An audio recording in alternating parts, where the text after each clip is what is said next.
there, ref. That's, he got the ball.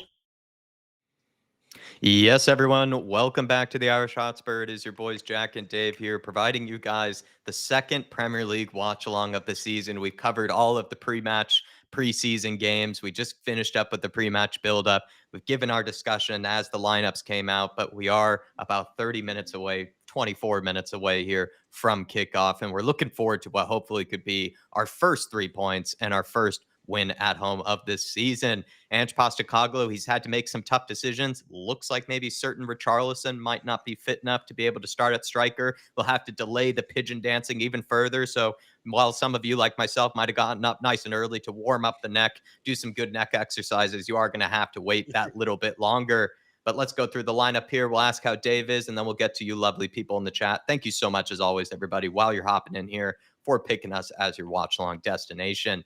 But let's go to the lineup. Vicario in goals. Pedro Porro at right back. Romero at right-sided center back. Van de Ven joining him in the back line with Udogie at left back. We have Madison. Bissouma making his return to the midfield with Kulusevski now getting a shot at probably a number 8/number 10 role in the midfield as well. Johnson retains his spot in the forward line. Not sure if that's going to be on the left or if that's going to be on the right. But Sonny is also in the forward line, as he deserves to be and as he needs to be. He could potentially be playing as a striker this time around. And then Odegaard is out on the left or potentially the right. I guess we'll find out soon, what positions they'll be taking up in that forward line. But Dave, how are you, sir? And how are you feeling ahead of this game? No, look, Jack, I'm in flying form. I'm absolutely pumped and really excited for this first home game of the season. The excitement is in the air. Hopefully we can go out there and really put on a performance after maybe the disappointment of Monday night. The opportunity is there for us to go out and absolutely slap this Everton team at home and have a different narrative and a different sort of feeling and confidence heading into what is some difficult fixtures coming up. And it all starts with getting off to a really good game at home today, and I'm super excited. Fans are going to be up for it. I've got videos of people down there. The atmosphere is absolutely electric, and I'm jealous of every single fan that has made it down to that game today. Hopefully you enjoy yourselves as well. Big day for Tottenham Hotspur. Really excited. In terms of the lineup, Jack, I just want to talk about Bissouma quickly. I'm delighted he's back in there, and I actually think the club have maybe pulled a bit of a masterstroke banning him. The club didn't have to give him that one-game ban. They took it upon themselves to do that. And part of me thinks that they looked at him, doing the laughing gas. Obviously looks like he's out partying. And maybe, whoa, hold on a second. This guy's getting carried away with himself.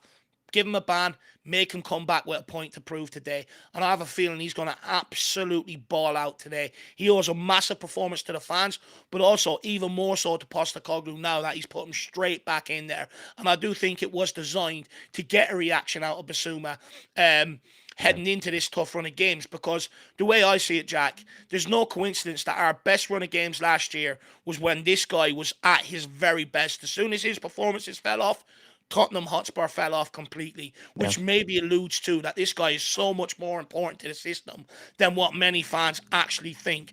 And I think that ban was designed to get him back for this period of games so that we can get the very best out of him and hopefully deliver a lot of results over these few games. So I'm really excited to see what Yves Bissouma can do today, Jack.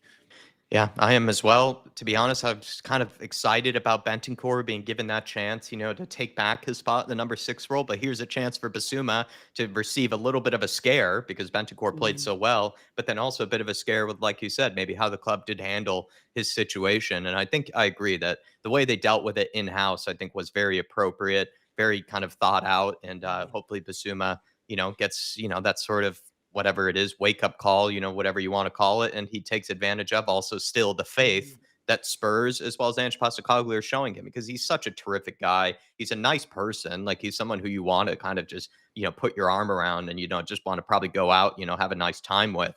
But he also has, this kind of tendency to, kind of maybe lose his focus. He likes to enjoy himself, doesn't he? Lose his focus, maybe, on what's important, I guess, and maybe when the season is approaching. And he's still also, as well, though, a terrific footballer, and we just want to see him doing that on a consistent basis. So I agree with you that compared to some of the other things that have happened over the few years where they could have dealt with certain things in-house Yep. a bit better. I actually think they did a much better job with this one than they did with other situations in the past. And even Bentancur's situation over the summer, I don't think they dealt with very well, but they did do well with this one with Bissouma. But everybody, thank you so much for following us over here. Let us know your thoughts on the lineup. Good to see all of you people enjoy, hopping over to the watch along. David, sound like you're about to say something? Is that right? Yeah, just before we move in and start welcoming people in, I also want to know what people's thoughts are on Tottenham going with 2 number 10s today. And it is something that we spoke about, Jack, against teams that you expect to sit back against you in order to open them up.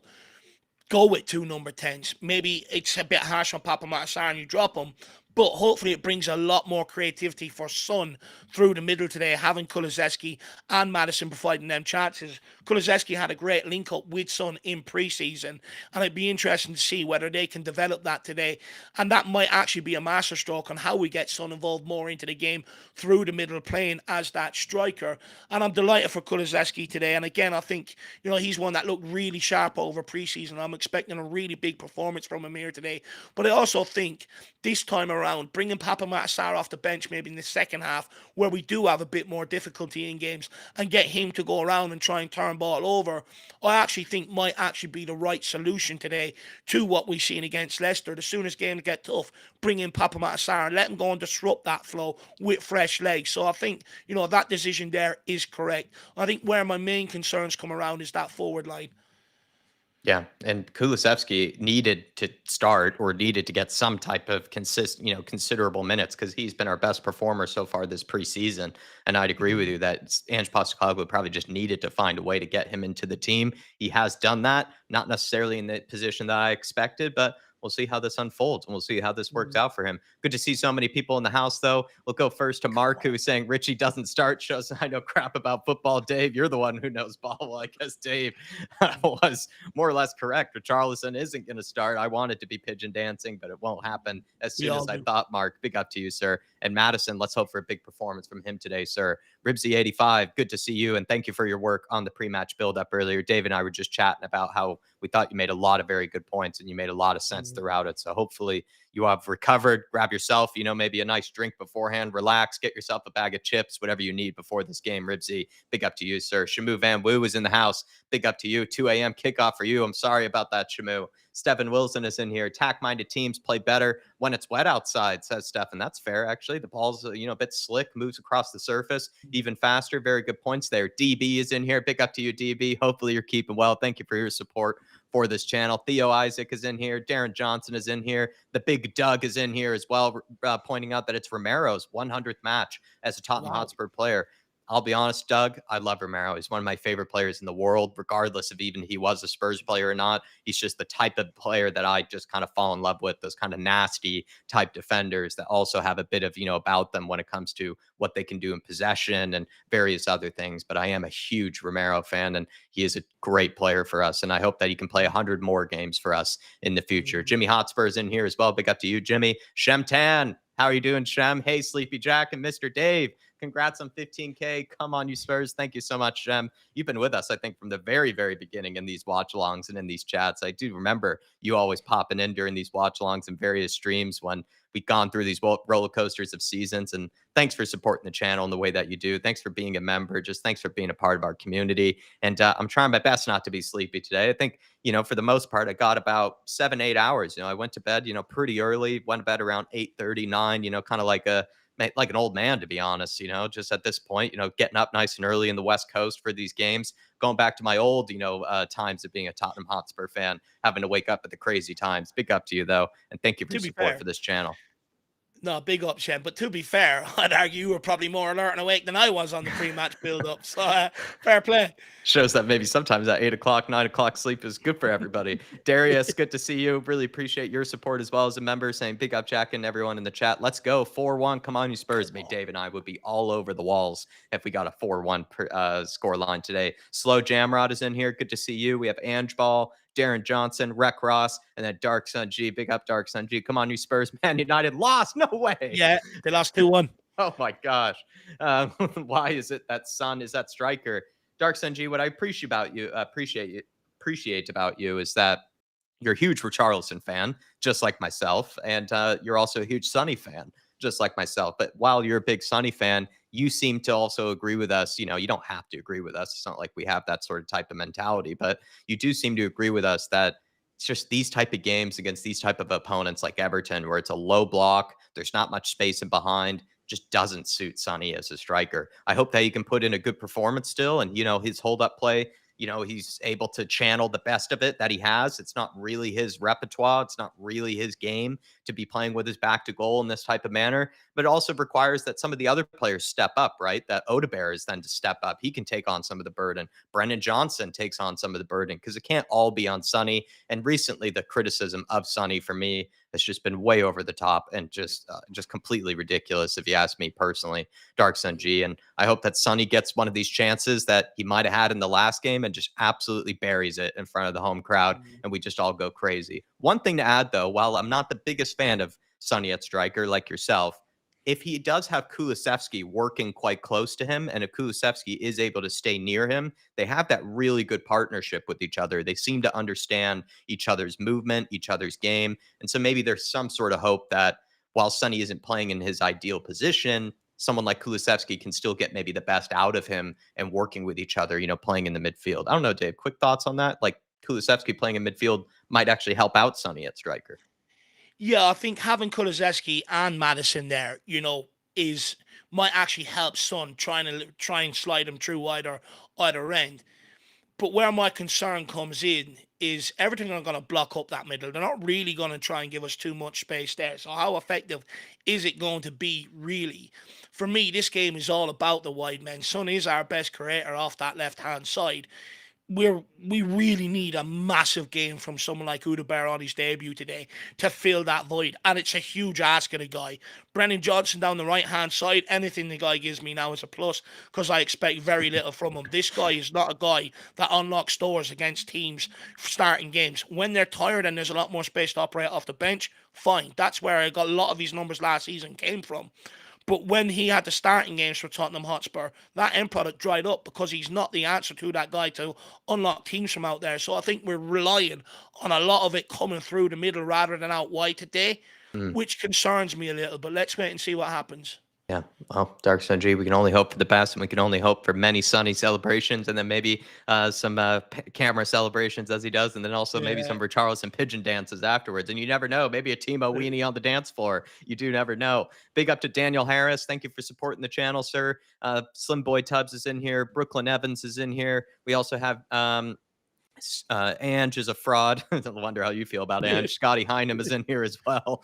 Georgie Hill, big up to you, George, saying big game, lads. Let's relieve some of the pressure off of Ange and bring some confidence into our harder fixtures coming up. Come on, you Spurs. Come on, you Harris Army. Come on, you Flat Cap Army. Very appreciative. Thank you. He's saying, come on, you Kinnicky Army as well. Thank you, George. Very kind of you, sir. And thanks for supporting the channel. Thanks for sending in that fan cam. I thought it was great. And also, Dave and I were very impressed, by you were showing off a bit of the guns, lovely hair, deep voice. I was very jealous, Georgie Hill. I wish I had that sort of deeper voice. Scotty Hynam is in here. And thanks for sending in the fan cam and just being, an ambassador of it. And people, please do what George has done. Do what others have done. Send in those fan cams after the game. It doesn't need to always be, Dave and I expressing our opinions on things. If you disagree with us, if you think we're being too harsh, maybe not harsh enough, whatever it may be, send in those fan cams. It's a great way to take advantage of some of the perks of your memberships. And thanks, George, for being an ambassador of it. James McCann is in here as well. Big up to you. Good morning and evening.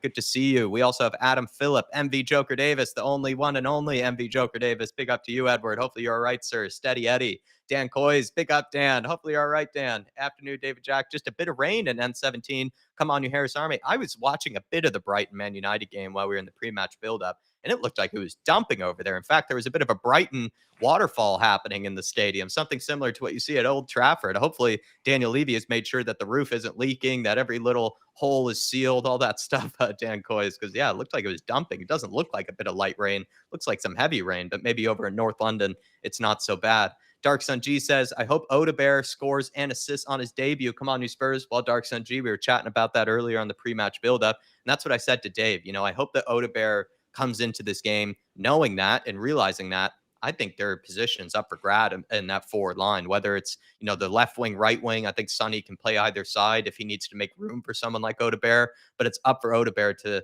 take advantage of this match. I'm not going to really be that harsh on him, kind of like with Solanke. If he doesn't end up performing today, it's not really his fault or anything like that, but there is an opportunity for him to take advantage of, this opportunity. I said opportunity too many times, but he does have a chance here, and he can nail down that starting role, whether it's the right wing or left wing. And I hope he scores or he gets an assist and just performs really well. What we do know is he likes to run out his man. He likes to take players on. He's a tricky customer as well, the way that he dribbles by players. He uses his left foot, uses his right foot to take it past players. He's not that predictable, which I like, maybe compared to others. And Dave, I just hope that we start inventing some Odebear celebrations. No, 100%. And a nice Odebear song as well, to go with it. That'd be brilliant. Look, with Odebear today, we're really putting a lot of pressure on this guy's shoulders. We're asking him to come in here and provide that creativity that players that have been longer at this club, still, we're waiting for them to do so. Where I think, I'm excited about Odebear and his debut today is he does have different attributes to a Werner, to a Johnson, that I think might actually be a shrewd move for Tottenham in the long run. He'll get on the ball. He'll take on players. He'll whip crosses into the box. He'll take shots. He's not lacking in confidence. He's a very intelligent player. He'll draw players in because of the danger he provides and create space for others. But at Burnley, he done a lot of that, and initially, a lot of initial work he done was good. But when he found himself in the final third or in that right position to maybe provide that devastating blow, it was a bit inconsistent. And I feel like we might see the same today. But nevertheless, he's got some really exciting attributes that maybe an Eze has that we were looking at, that we so badly wanted into this football club. I'm really excited to see what this kid can provide today. But what I would say is, if he does show signs of inconsistency, give the guy time. Let's not get on his shoulders. At the end of the day, there's a huge responsibility placed on him today. Let's see whether he can handle it.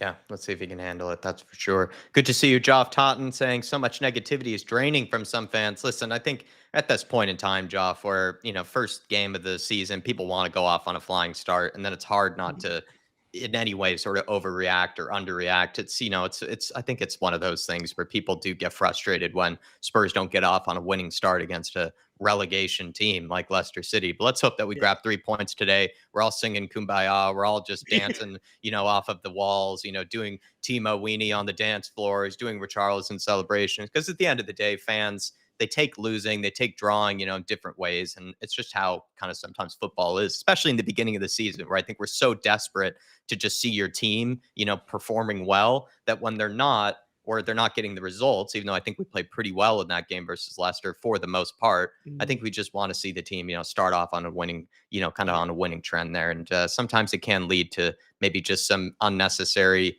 kind of over analyzing of, maybe how things went wrong. But technically, Dave and I, we do have to chat here for, hours on end. And, sometimes it can lead towards that. But I appreciate you, Joff. And thanks for all the support that you do show us. And I hope that we do get to be like we do, because Dave and I think we are exceptional, especially myself, being a happy clapper. I have no problem with the happy clapper label and the happy clapper title. But I will do it only when I see it, being an option, or when I see it being necessary, or when I see that I have the chance to do it. And it's just maybe in recent sort of streams, I just haven't had that, happy clapping sort of energy just flowing through me like I normally do. Ghosted saying, good to see you in the house as well. He says he feels like we're doomed if the back line gets injured. Well, we don't need to think about injuries, hopefully, Ghosted. Let's just hope that, we just, get through this game unscathed. When you look at Everton, actually, they have a ton of injuries, by the way, Ghosted. Let's hope we can take advantage of that in this game.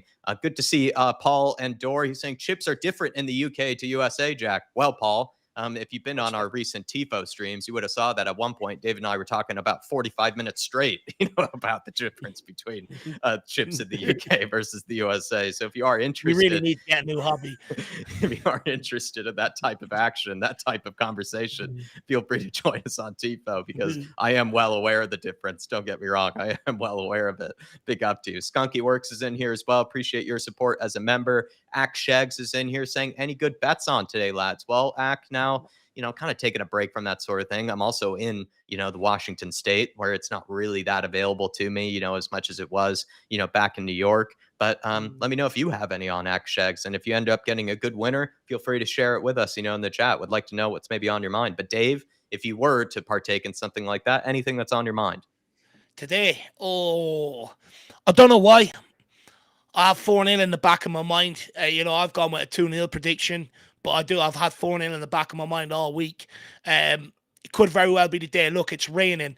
I would put goals in if you are making a bet on this game over 2.5 goals. 2-1 last year at our place, 2-2 at their place. With the rain, the ball's going to zip around. You take low shots, it's going to fly across the ground. Which can easily gather the pace a shot needs to be able to find itself in the bottom corner. So that's the bet I would be going for today, which is goals. Let's get some goals today. Over Just two and a quickly, half.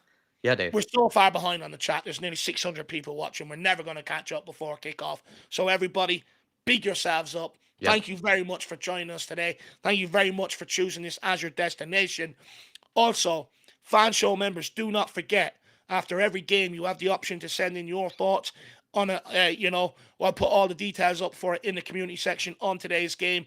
What you think we done well, what we think we didn't, where we need to improve, stuff like that. Feel free to send your thoughts in after the game, and me and Jack will get them uploaded onto the channel for everybody else to be able to, listen to and communicate with you guys from. And hopefully we get a big win today. First home game of the season. It's packed to the rafters, Jack. I'm buzzing. Come on. I hope the fans are buzzing. Dave and I are buzzing. As much as we gave our analysis and everything before the game, we are buzzing. We want to see Spurs win. Good to see Wayne Bonner. Good to see Lazy 8. And Lee Harvey has come in with the super chat saying, afternoon, Dave and Jack. Is Sonny the striker? I believe he is, Lee. I think he'll be playing as a bit of a false nine type of role where he might not play as much of an active sort of focal striker role. Yeah, Dave, I think it is class, the Spurs one. But I don't think it's going to be as active of a striker focal man like maybe Solanke was playing or like Richarlison has played. I think Sonny might be given slightly different instructions or given a slightly different type of freedom of movement. But yes, I do believe he is going to be playing down the middle for this game. Dave and I are hoping that someone like Kulusevski, Lee, can be able to get kind of the most out of him, and he can play through the middle and combine with him. Him and Kulusevski have played really, really well together so far in the preseason, and Kulusevski deserved a start in some role today, whether it was in midfield, whether it was striker, whether it was right wing. He did deserve to play today because I think he's been playing very well in the last few games, including preseason. And I think he needed to get some minutes. Did not deserve to start on the bench yet again. At least that's my opinion. And really appreciate all of you guys picking us as your watch along destination. I see King Hoddle as well joining us. Patrick O'Donnell, who I think became a member today. Yeah. The one and only Daddy Larson. Daddy Larson, send in your fan cam, sir. Been looking forward to seeing what you have to say about some of these games. Big up to you. Martin Knightsbridge celebrating 13 months as a fan show member. Here we go, boys. Come on, you Spurs. Come on, Martin. No longer playing you in the fantasy this week, so I really hope that you get a win over the weekend. We're no longer mortal enemies. We're friends again. And he had the most unlucky defeat in our exclusive fantasy league, and I'm going to feel bad about that all season. Only 1 point. And Martin as well. It was his first game week, too, of even trying to do the fantasy. It's just what a cruel way to begin it for you, Martin. But big up to you. Thank you for supporting this channel. You've been very kind to Dave and I, and I hope, the kiddo is doing okay. Hopefully your son's doing all right. Hopefully you're doing all right. And let's grab 3 points today. Let's have a good start to the weekend. Come on, Martin. Big up to you, sir. Really appreciate your support. Anything to say to Martin, Dave? Nah, big up, Martin. I know he's sitting there prepared watching this game on a big 60-inch television like cinema, Jack. He's ready to go. And look, I'm absolutely buzzing. I almost feel like I need to get the neighbours to start getting the hose out and spraying my windows with water so I can get the same effect that's at Tottenham right now with all that rain. Like, I only live across the channel out here in Ireland, and it's splitting the trees here. We're getting a bit of one of them late summers, which is good to see. But I almost feel like I want to be at Tottenham today. But I'm excited, guys. Big game from Bissouma today. I can feel it. Kulusevski, I can feel it. Yeah. Forward line might frustrate us, might have to make adaptations, but once we get it right, we're going on to beat these. I can feel it today. Come on.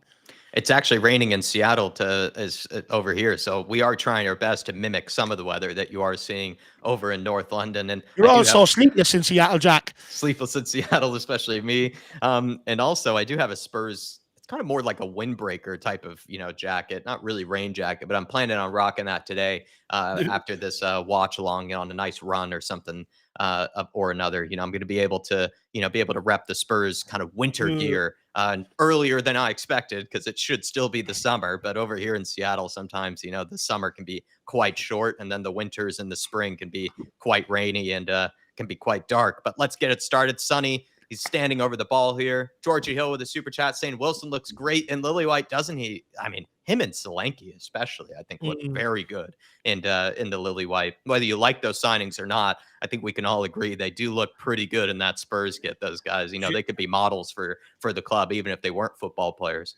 Do you know who was made to wear the white? Van de Ven. Just the way he looks, how big he is, the white. It looks great on him. He's made to wear it. Here we go. Odegaard straight away. Wins the header. That's bright from him. Come on, kid. Let's go again. Oh, takes it down lovely. Straight at everything. Great footwork here from Odegaard. He's a tricky man, Georgie. He's a tricky man, Wilson is. The French man. Let's go. Bissouma. First touches since his suspension. Onto Odegaard. This is nice and sharp from Tottenham, looking to get straight at Everton. Nicely done. I like the way we get them to the early long ball as well, showing them that we're going to dominate them in the air today. Come on, Spurs. Oh, this is a good move down left-hand side. Tottenham throw in. I almost get so nervous.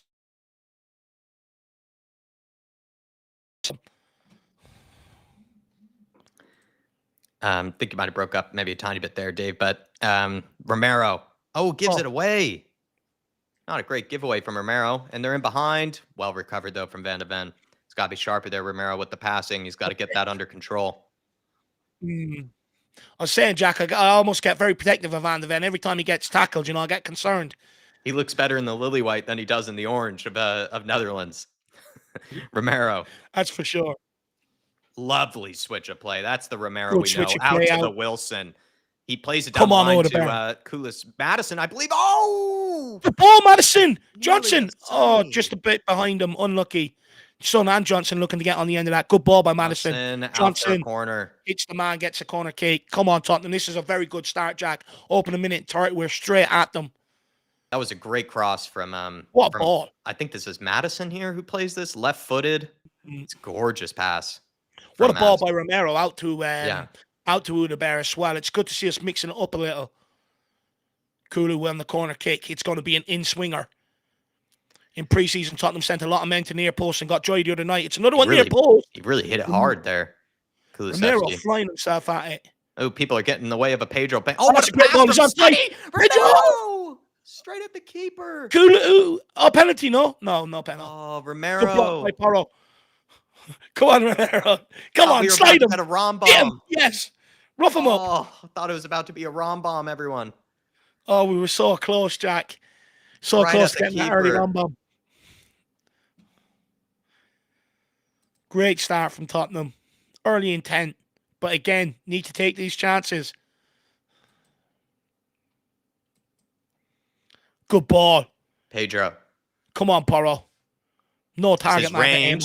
This is his range. Oh, Wilson. He was making a late run, but maybe just didn't make it soon enough. But it was a great idea from both of them. And it's also nice that Porro, saw that run. He has that vision. Not only is he the postman, but he has the vision. My early concern, though, is that Son wasn't in there as an option, He needs to get in there as an option. He's hanging around on the edge of the box there. But great ball from Pedro Porro. Should have scored that Romero chance, though. And that was such a great pass from Sonny. I agree with you, Dave. Takedown by Romero, by the way, on the chest. Oh, he just smashed it. That's what it was. Almost a rom bomb. I know, Joris. Nearly. Honestly, I would have exploded if we got one of them. That's what the rom bomb does. The rom bomb would put me in hospital, I can tell you. Here's Pedro. He's telling people to don't tell him calm down, but he's going over the top. It's a great ball to Johnson. Get on your horse, man. Oh, Pickford just there to deal with it. When that ball's coming over the top, it's skidding off the surface, so it's going quicker and further away than what it usually would. But you're right, Johnson didn't look like he was at full pelt there either. Conserving his energy, maybe, but Bissouma gives it away. Well done from Sonny. Or is that Johnson? Sorry, that's well done from Johnson. Good work right there to win back. That's something we complimented him in the last game, but I think I agree with Dave with kind of Johnson's work rate is that it's sort of inconsistent. Certain games he'll work hard, other games he won't. Let's hope that he at least continues that into this season, that he does realize that that's an area of his game that's totally controllable, your work rate. You can put in hard effort every game. You don't need to do it some games versus others. Let's hope we get a good hard-working performance from him. But Spurs building out from the back here. Bissouma, Van de Ven. Looking for options, nothing really presenting itself. Everything's starting to get their stall set here. Vicario, a bit sloppy to Romero. Romero looking for options. Porro drops in deep to receive it. He goes to Van de Ven. Van de Ven moves it straight out wide to Udeberg. Gets him one-on-one down this side. Van de Ven is brilliant at this. He's done it all last game. Oh, Great no play look by as Udeberg. well. The ball to Gorgeous Kulu. from Odeberg. Oh, he tried to put it back for Sonny. Would have been better off putting it across for Yeah, I think he Johnson. could have taken That another is touch even. absolutely lively from the Frenchman. Brilliant start to the game, Jacko. He's exciting. 2 step overs, no look pass, Luis Diaz style. Oh, he should have played Johnson. I think he could have taken another touch even. Maybe could have waited and see, who comes close to him. Honestly, Good to see you, that's Hennessy. material. Yeah, happy birthday, Hennessy. Short corner by Tottenham. Madison, top of the penalty area to Sonny. They closed down quickly on him. Yeah, they were onto it. Odeberg. Nicely done, Sonny, here we go. Odeberg. They're not Have a onto this Sonny one. banger. Oh, Pickford that full stretch with the save. It did take a deflection, but Pickford that full stretch. That was a good hit from Sonny. It took a nasty deflection. This Udeberg is exciting. Honestly, it's stiffy material. He's involved in everything right now. True Pickford faction. Very, very, what is it, for the cameras. Yeah, loves it. That's what keeps him in the England squad. He makes saves look hard. Madison. Could we win it? Oh, we need Bentancur again for these set pieces. He was terrific in the last game. I think this is Udogi, who we haven't said his name yet, but it is great that he's still healthy and he's in the team here. Vicario. Pedro. Back out to the Poronair. Postman Porro delivers UK wide.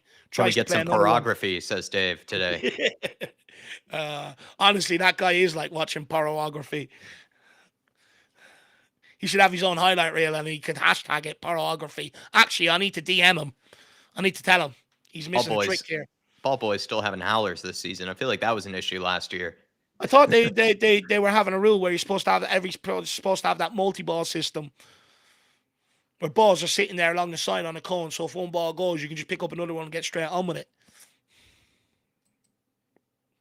Over 700 people in house. Absolutely incredible, Spurs fans. Exciting start to the game. Long may it continue. Richarlison looks unhappy there on the bench, and he's dyed his hair. That's fresh dye in that. Yeah, you wanted to play by the looks of that haircut. He's fuming. He's fuming, isn't he? He's absolutely livid. He doesn't get that haircut for no reason if he didn't want to play. Oh, we're getting an angry pigeon today. We need to feed the bird. We need to feed him with minutes. Romero. Don't go feeding pigeons unless you're giving them minutes. Van de Ven. Everyone moving inside to create space for Udeberg. I love this. Back to Van de Ven. Madison dropping deep, looking to try to pick it up, get his head up here. On a swivel, Madison. Yeah, take your time, Madison. Get your head up, man. There you are. Brilliant. Romero. Let's go, Romy. Come on, Romulus. See Bissouma. There you go. Bissouma, good turn now. There you are. He gives it away again. Second time he's giving it away. Oh, and it's a good transition here for Everton. He's going to have to get back and win that back. Well done, Wilson. Well done. Pace to get back there as well. The kid is lightning. Well done, Udeberg. Jesus He looks faster than Johnson, if I'm going to say that as well. He looks rapid. He's been bloody great. Great 8 minutes. Love to see that. Him already, trying things in possession, but then working hard for the team there. Everton players are already blowing hard. Look at them. They don't want it. Go and punch them. They do not want it. They're legless already. I agree with George. He does look good in that lily white. That haircut is just perfect. It's got every follicle is perfectly in place. And he's strong as well. He's stronger than what I thought he'd be. Yeah, he's holding up the ball there against I'm not even sure. Is that their new signing, maybe? And Dye, is that it?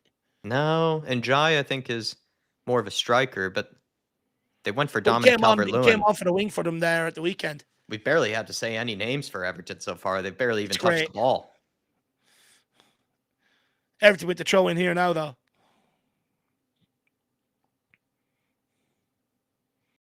It's a long ball in behind. Well done, Van de Ven. Great bloody defending.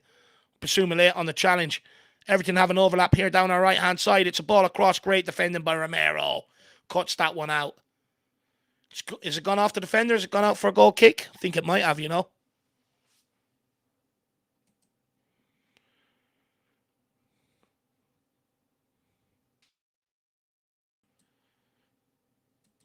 Sorry, I'm just fixing the stats for everybody. Hopefully you can see that okay. Sean Dyche. Love a bit of Dyche. Said this is the manager you want to have a beer with, Darby, Dave. Yeah, for sure. Definitely love a night out with Sean Dyche. Pete Crouch talks about him the whole time. He goes to festivals and everything. That's hilarious. He actually signed Peter Crouch at a festival. True story.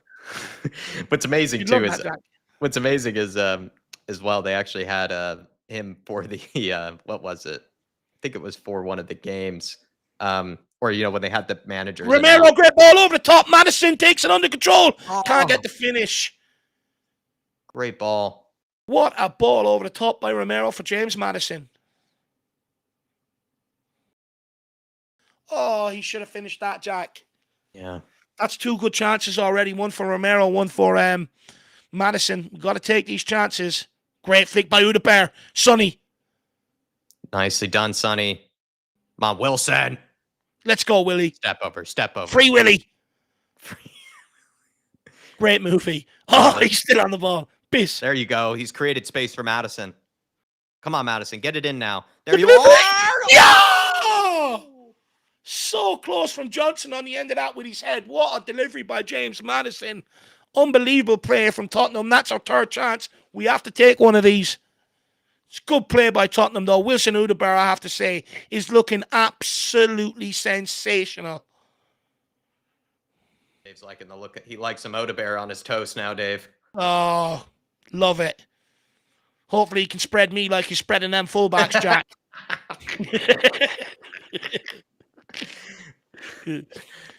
Super chat here from Patrick McCrory. Really appreciate the show. Support Patrick. He says, big up, lads. Udebert looks like everything that Timo is not, Jack. I mean, yeah, listen, Timo Weenie there's a reason I call him Timo Weenie, and it's because he's not really, let's say, the most pleasing. Oh, just a moment, though, Patrick. Kulusevski tearing apart this Everton defense. Taking 3 with him. Oh, looks corner like kick. He could be out for a corner. But yeah, with Udebert, he's looking lively. And to be honest, he's doing everything that both Timo, as well as, the likes of Brennan Johnson, you feel like don't do on a consistent enough basis. He's taken on his man. He's very happy to do so. Just a moment, Pedro Porro, this is his range. But I'm liking Udebert so far, Patrick. Yeah. We knew that about him, though, when we saw him being brought to Spurs. Everybody looked at his compilation highlights. They looked at some of his stats as well. And the big takeaway was this guy likes to take people on. He likes to go after players, and he likes to draw attention. You can even see that. I mean, he's drawing 2-3 players towards him now, and he's only played 12 minutes, and they're already very worried about him, this guy. I like that about. Oh, Bissouma, so lovely. Oh. Meg the player there. No, you're absolutely spot on, though, Patrick and Jack, about Udebert. What I like about him is he gets you out of your seat, right? Every time he gets the ball, he's direct. He wants to take on his man. He wants to make things happen. Timo Werner runs in straight lines. He's almost like a robot off the factory line. And then Brennan Johnson is the exact same, the other side. They're very stale. They don't really know how to do much outside of what Andrew's telling them in the tactics. Not very creative. Whereas Udebert's drawing players in, like Jack said, creating space for others around him, which is even more important as well. And he actually brings that nice bit of fluidity to our forward line right now, which we've maybe lacked, to a degree. And I love it. It's a great positive start. And do you know what? He surprised me. He's a lot stronger, actually. There's a few times already he's held the ball up well. He's a lot stronger than what I thought he was, Patrick. He's looking good. He's lively. Madison. And he's looking pacey too, Patrick, by the looks of things. Not only is he tricky like someone like a Kulusevski is, but he has a lot of pace. You can tell he's got good agility. Well done from Johnson. Johnson. Oh, nearly a penalty. Kulu. Oh, nice, Kulu. Come on, set him up. Bissouma. Take that. I'm sorry, Tottenham fans. What an apology. Well done, Bissouma. What a fucking strike. Point to the ears, son. Point to the head. Not even ears. He's pointing to the head. It's mentality monster. Look at him. There's your apology, monster. I'm sorry. Come on. Jack, what did I tell you just before we came on? And what did I say on the watch along? He is ready to explode today. Oh, he's giving the fans. Classy. It's just classy from Bissouma. So classy. Look at what this a from setup as well. It was a great ball out to Brennan Johnson. Kulusevski. Him and Kulusevski here. Great link-up Johnson play. skins one. Great link-up play. Falls its way back Madison to Kulusevski straight here. into Kulu. It's Cummings gorgeous. Come on. It's a great layoff by Kulu, and Bissouma absolutely smashes it off the underside of the bar. What a strike. Oh, absolute Pick bosh. that one out, Pickford. Absolute bosh. Underside of the bar as well. Just gorgeous from our man Bissouma there. You have to love that. You have to love that. What a goal. Even Anthony Taylor needed to get a better view of that one. He was like, oh, this is about to be a goal. I need to get behind this one. He got the best seat in the house. Oh, what a strike. 1 second, though. Everton are in here. Good defending well dealt with by Romero. And he's asking for offsides, and now he's given an earful to the lino. That's the Romero that we know. That's the leadership I need.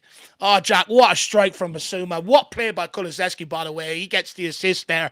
But what an absolute... And I wouldn't mind. He's actually been pretty bad up until that goal. But there's your apology, Tottenham fans. There's your apology. The apology in the form of a banger. I told you, Jack, the ban was designed to get him going for this next period. I told you. Oh, that's exactly what we want to be seeing, everyone. That's exactly what we want to see. Back post. It's a free header. Oh, Spurs got to deal with these. Clear. Wilson, go on. Go for it, man. Go for it, Wilson. Go on, Willie. I like that he had that bravery there. Yeah. Well done from Romero stepping out there. He's had a few good, decent defensive blocks now here, Romero. He's been good so far. Well. That was Dwight McNeil, I believe, too, who we know is dangerous from those areas. Oh, people absolutely loving it. Whipped it in. Can we deal with it? Woo! Missed chance from Jack Harrison, who normally is quite shit. So luckily, he did so. But that was a dangerous chance. Back post as well. Pedro Porro. He's getting blocked off by Doucouré. Yeah. It's almost intentional. It looks like from Everton. Right, I'll do that anymore. It looks almost intentional from Everton. The fact that they did do that, they occupied. Oh, Sonny. Nearly. Good effort from Sonny. Oh, yes. Come on, get onto it. Wilson. Let's just take a quick couple of comments from the Bissouma goal. Shawnee Maddox says, Biss, I forgive you. Great assist from Decky, says Lisa. Hennessy saying, need to beat these 3-0. We have Blazy 8 saying both Kulu and Johnson deserve credit for that ball work there. Yeah, I think we were saying that in our commentary when we were looking back over. It was great work from Johnson. Great work from Kulu. Kulu had all the composure in the world as well. He just kept he took another touch when we didn't expect him to. He took another touch when we didn't expect him to. He just kept holding on to it. It was just great to see. And then Madison did well to fire it straight into to Kulusevski too. He did it was great teamwork all around. Great teamwork all around. Hard to tell. Oh, Romero, he's just asking for. I think he got the wind knocked out of him. Yeah, that or the rib cage. Who touched our man? Who touched our man? It's all right. He'll get payback. It's coming. Whoever done that to him. At this point, he's only 2 games in, and he needs payback on Vardy. He needs payback on others. You know, he's building up a list. What a goal, though, everybody. And Bissouma, right? Dave and I criticized him for he usually hits those over the bar, and he just great finish. And I love the celebration. Everyone, what'd you think of that celebration? It was class, actually. Pointed towards the head. In that, you know. He didn't do the Maguire thing. I thought he was doing the Maguire thing where he's pointing towards the ear. You know, he actually did the mentality celebration. I loved that celebration. That was great. And he did a bow to the fans. I mean, classy man, Bissouma. Classy man. And I love the way he acted to the suspension. Ange Postecoglou was almost laughing at him. He's like he's going around like a punished child, you know. Which I did say the ban was designed to regain his focus, and with that celebration, it looks like that's what it's done so far, which is good. Long may it continue. But also, let's give praise to Kulusevski. A great reaction after being dropped against Leicester, where he should have started after his pre-season form. And a lot of people have criticised his end product. That was exactly what we needed from Kulu. Brilliant play. Absolutely love it. Great start from Spurs. Let's hope that Spurs can continue this, though. And Romero, bad giveaway. Him and Bissouma, despite, maybe good performances in other areas, maybe have had that, maybe some dangerous giveaways in certain areas. Got to take that out of our game. Michael W., big up to you, sir. I think you might be, forget if you're the one, I'm trying to remember. You might be in an exotic, lovely place if I'm trying to remember correctly. But Michael W., great goal by Biss. And informed Biss is always good for Spurs. Seems to coincide with good performances whenever we have a good Bissouma performance. Adrian Chia, been a long time for the Bissouma Third Kit Society. Come on, you Spurs. Yes, it has. Yes, it has, Adrian. You guys have definitely dusted off the cobwebs of that third kit. Bring it out. Pull it out in full force, sir. Get it out there. I'd say Adrian Chia had to get the new TV delivered. He probably smashed it with the celebration. Absolutely unbelievable. Big up, Adrian. Good to see you, my man. And hopefully it's not the curse that you've bestowed upon us, over the last few weeks and stuff.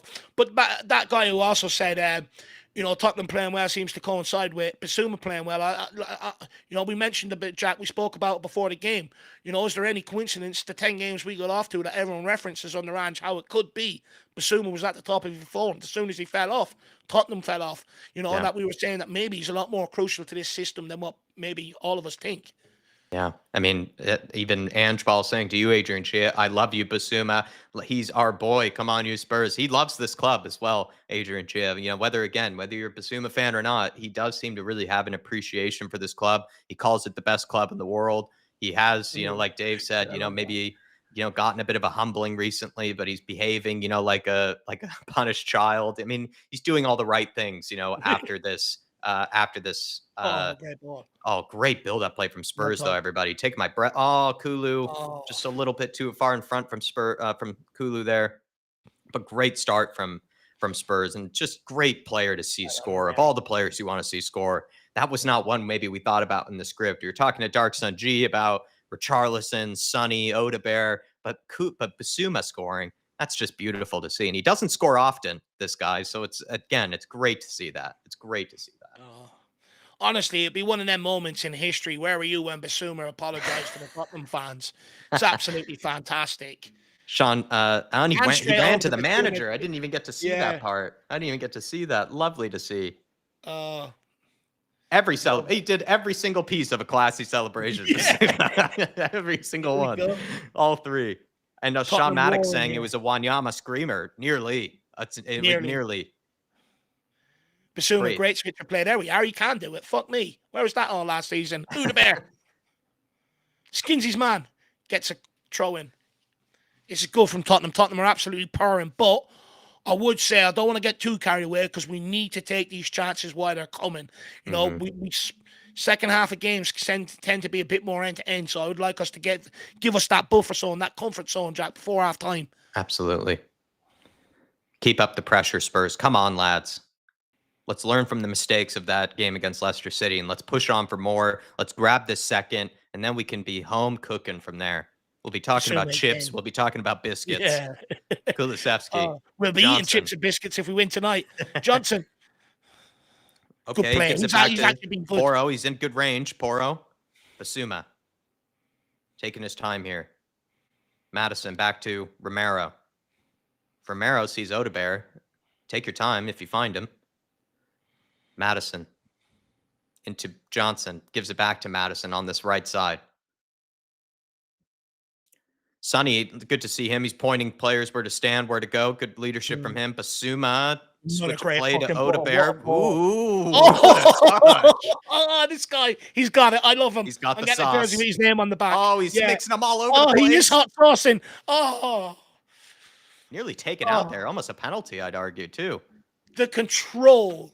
That was ridiculous. Control to keep that in, Jack. Oh, it's so exciting. Yeah, dude, he was full stretch to control that, and he was near the byline. It was full. It's giving me a stiffy. These are the players that we used to watching at Tottenham all down the years. Great players like that just do stuff like that. Look at the Spurs fans; they can't even sit down right now. He's getting them out their seats. Everyone's just trying to figure out where in France this kid has come from. It's just gorgeous to see. Oh, it's a shit corner kick. Oh, my Lord. What the F was Everyone's trying to make sure, it's Burnley in France. The Belgian Hotspur saying 828 in the house and only 200 likes. Come on, everyone. Thank you very much, Belgian. You know who to listen to. Listen to Joris in the chat, everybody. That's your new commander. How much did we pay for Odebear? 30? Was it 30 million? 30 million. I feel like we robbed them. I feel like we should give them an extra 5 just to sort of, pattern it up a little bit so we don't feel bad. Put a bit of maybe buy them some escargot because that's what this kid's serving up. Pickford goes long. The Doji, what to do with that? Well done, kid. Well done, kid. Well done from Odebear again. Good strength, like you mentioned, Dave, to win that back.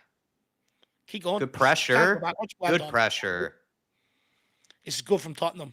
This I is a just want us great to go and get debut that from the second. kid. This is a great debut. Oh, This is everything you need in a debut. Bit of class, bit of technique, hard work, creating chances. Loving this I, so far. I hope he can continue on because what I'm seeing. Oh, Sonny! Just a Oh! second! 2-1! Oh, what a goal! He's absolutely pulled Pickford's pants down. It's going to be all over the back pages tomorrow. Oh, He's in your head, in your head, Sonny, Sonny, Sonny. Hey. Oh, he's embarrassed the England goalkeeper, and we're 2 goals up. It's exactly what we needed. And Look at him, straight he's away as well, pathetically just when we were apologising. asking for it. Oh, there it is, Dave. There it is. It's Sonny, Oh, baby. And it's exactly Jordan what you want to see. Pickford, Right he's above the one of shoulder our there. own. There's Nick Lazy 8's kit that he's given to me. It's a gorgeous one from Sonny. It's an Oh, absolute howler shocking. from Pickford. Look at that work rate, Dave. I mean, he's sprinting his tail off. Yeah, it's great. And he's bossed him. He's just barged into him. He's just absolutely bossed Pickford there. He showed him the weight room. There's that Look buffer. at that touch. It's a touch of a truck. He even tried to take him down and he couldn't. Oh, Sonny, you classy, man. Look how hard he's working here to get after that. I actually want to get that angle again because Sonny was running his tail off after that. That's the benefit that you get. We saw Solanke score one of those goals for Bournemouth, and Sonny has now done that for Spurs, and he works so hard out of possession. Again, another reason why does Sonny get all the criticism that he does? Because he also isn't a lazy player. He never has been. It's just great work rate from him. And when you do that, you will get your rewards. And he's done that there. Great work from Sonny. Wilson, stop it, Wilson. It's too good. Honestly, quickly though, a special praise to Jordan Pickford. I mean, that's an unbelievable assist, Jack. That's so hard to do. In fact, it's Johnson? nearly impossible. You just crossed it to nobody. It's impossible for most players to do that. So well done, Pickford. Great assist. That's it, Bish. Show him the weight room. Honestly, we're purring now, guys. This is going to be a cricket score. Great. God, that's so great to see from Sonny. He deserves something like that, Sonny. He really does, especially after the It's a criticism good of ball by last Madison. game. Oh, unlucky. Great work rate. I love Yeah. a goal like that, to be honest. I love seeing players work hard like But you that know what and it get was, the Jack? It was reward. the intent. He went to close him down with pure intent, and you get that look when you do that. It was like he was sprinting for his life the way that he was sprinting. It was like someone just told him, like run, It's like someone told him his father, right? His father was, behind him or something like that. The bear was He's chasing a him. tough trainer. It's like a classic scenario. Just have to outrun the bear. And Sonny was outrunning everyone there. Jeez. I mean, he was It's sprinting his great. tail off. Oh, my Lord. What a goal. That was actually, as much as I love that Bissouma goal, I'm not sure. I almost love that goal just as much for different reasons. Soul Sniper Gaming saying, settle, David. What do you want me to settle about? I'm absolutely pumped. This is what I want to see. This Yeah, is the way I like my... I thought this we is were the way I like negative. Yeah. Now we're too positive all of a sudden. No, look, this is the way I like my football to be played, Jack. We're purring, we're scoring goals, We're creating chances. This is the way I like my football to be played. This is the way every Tottenham fan demands their football to be played. It's good, and I'm going to enjoy it while it's here, my man. I might settle at halftime. I'll settle back down at halftime and stuff, but during the game, I get really excited. And guys, let me know how you think we're getting on so far in the comment section below. I mean, it's a fucking great day to be alive right now. I'm going to be unbearable. The happy clapping energy is just coursing through me at this point. I mean, I could go on for my run later, I might sprint 5 miles just like Sonny will. And they'll just be like, who's that guy? Can't you just slow down a little bit? I'll be sprinting just like Sonny was. That was just amazing to see. Me and you are complete opposites, Jack. Me, I usually, I open the door for people, let them come through first. No, this time I'm just going to barrel through. I'm like, look, I'm a Tottenham fan. We won today. Move, I go complete arrogant with it. Dave on his way to get his to get his fry up or on his switch of play from Sonny. It's class. It's and class. He just puts out the air like he's wearing fucking pillows. Come on, pillow. Oh, this is the new partnership I want to see. Sonny and Odegaard. Yeah. These two on the wings. Oh, it's purring. It's great. What a switch of play. Madison. And the way Odegaard just plucks them out the air as well. It's like he's wearing pillows for feet, Jack. Is there a French pillow company, everybody, that Dave and I need to be aware of? Good ball by you there. Left-footed. Oh, he goes for the strike. Unlucky. We'll allow that. He's been good today. He's a specimen. I love him. It feels good, everybody, to be celebrating like that. That's what Dave and I think that's what we do at our best. That's us at our best. Just, those sort of celebrations, feeling good like this. The Tottenham Hotspur purring like this. It's just exactly what we want to see. Oh, Good housery from honestly, Vic. last week the cockerel was a bit glum. Today it's fucking crowing and you can't stop it. Romulus. And you know what? We haven't even got Porro into the game yet. Still thinking about your spreading comment, Dave, at this point. It was a bit too far, but it was good. Yeah, so Dave is definitely, he's spreading the praise, that's for sure. Oh, I'm getting too giddy today. Come on, let's get a turd and let's just send me through the roof, send me into the stratosphere. Yeah, Dave might actually explode without a ROM bomb. Won't even require a ROM bomb. This third goal, if it goes in, Dave will start exploding. Honestly, I'm so happy. It's killing some people right now. I'm this happy, I know. Good ball by Romero. Oh, Sonny. Nearly. Got Kulu in behind. Unlucky. That relationship Sonny and Kulu have is liquid. They just get each other. Yeah. I'm liking it. Great ball, Kulu. Well done. Into Sonny. Sonny. Oh, Madison. I think he didn't make the right run. He was actually in the right area. That's it. Wow, Dogie. Look at that. Oh. No way, ref. Honestly, referees hate this guy. Anytime he gets physical and makes a challenge to give a free kick against him, they absolutely despise him. Ripsy has just said the exact same thing. He said, man, the refs just seem to hate Udogie. I mean, they just hate the fact that he's 19 or 20 and he's already this much in the weight room. They're just like, man, I didn't look like that at 19 or 20. No one did at 19 or 20. I mean, look at the hairline, the strength, the speed. He's skillful on the ball. He's just an incredible player. And I think they're just jealous. No, absolutely. They just can't keep up with him. That's the point. They're just like, oh, we have to control him. He's unfair. He's like Van de Ven. He's a cheat code. Absolutely love that. Seeker1 says, Dave, everything you said yesterday has just been vindicated in 25 minutes. Come on, you Spurs. Vindaloo vindicated. Look, usually it takes 6 months. 25 minutes is a quicker return.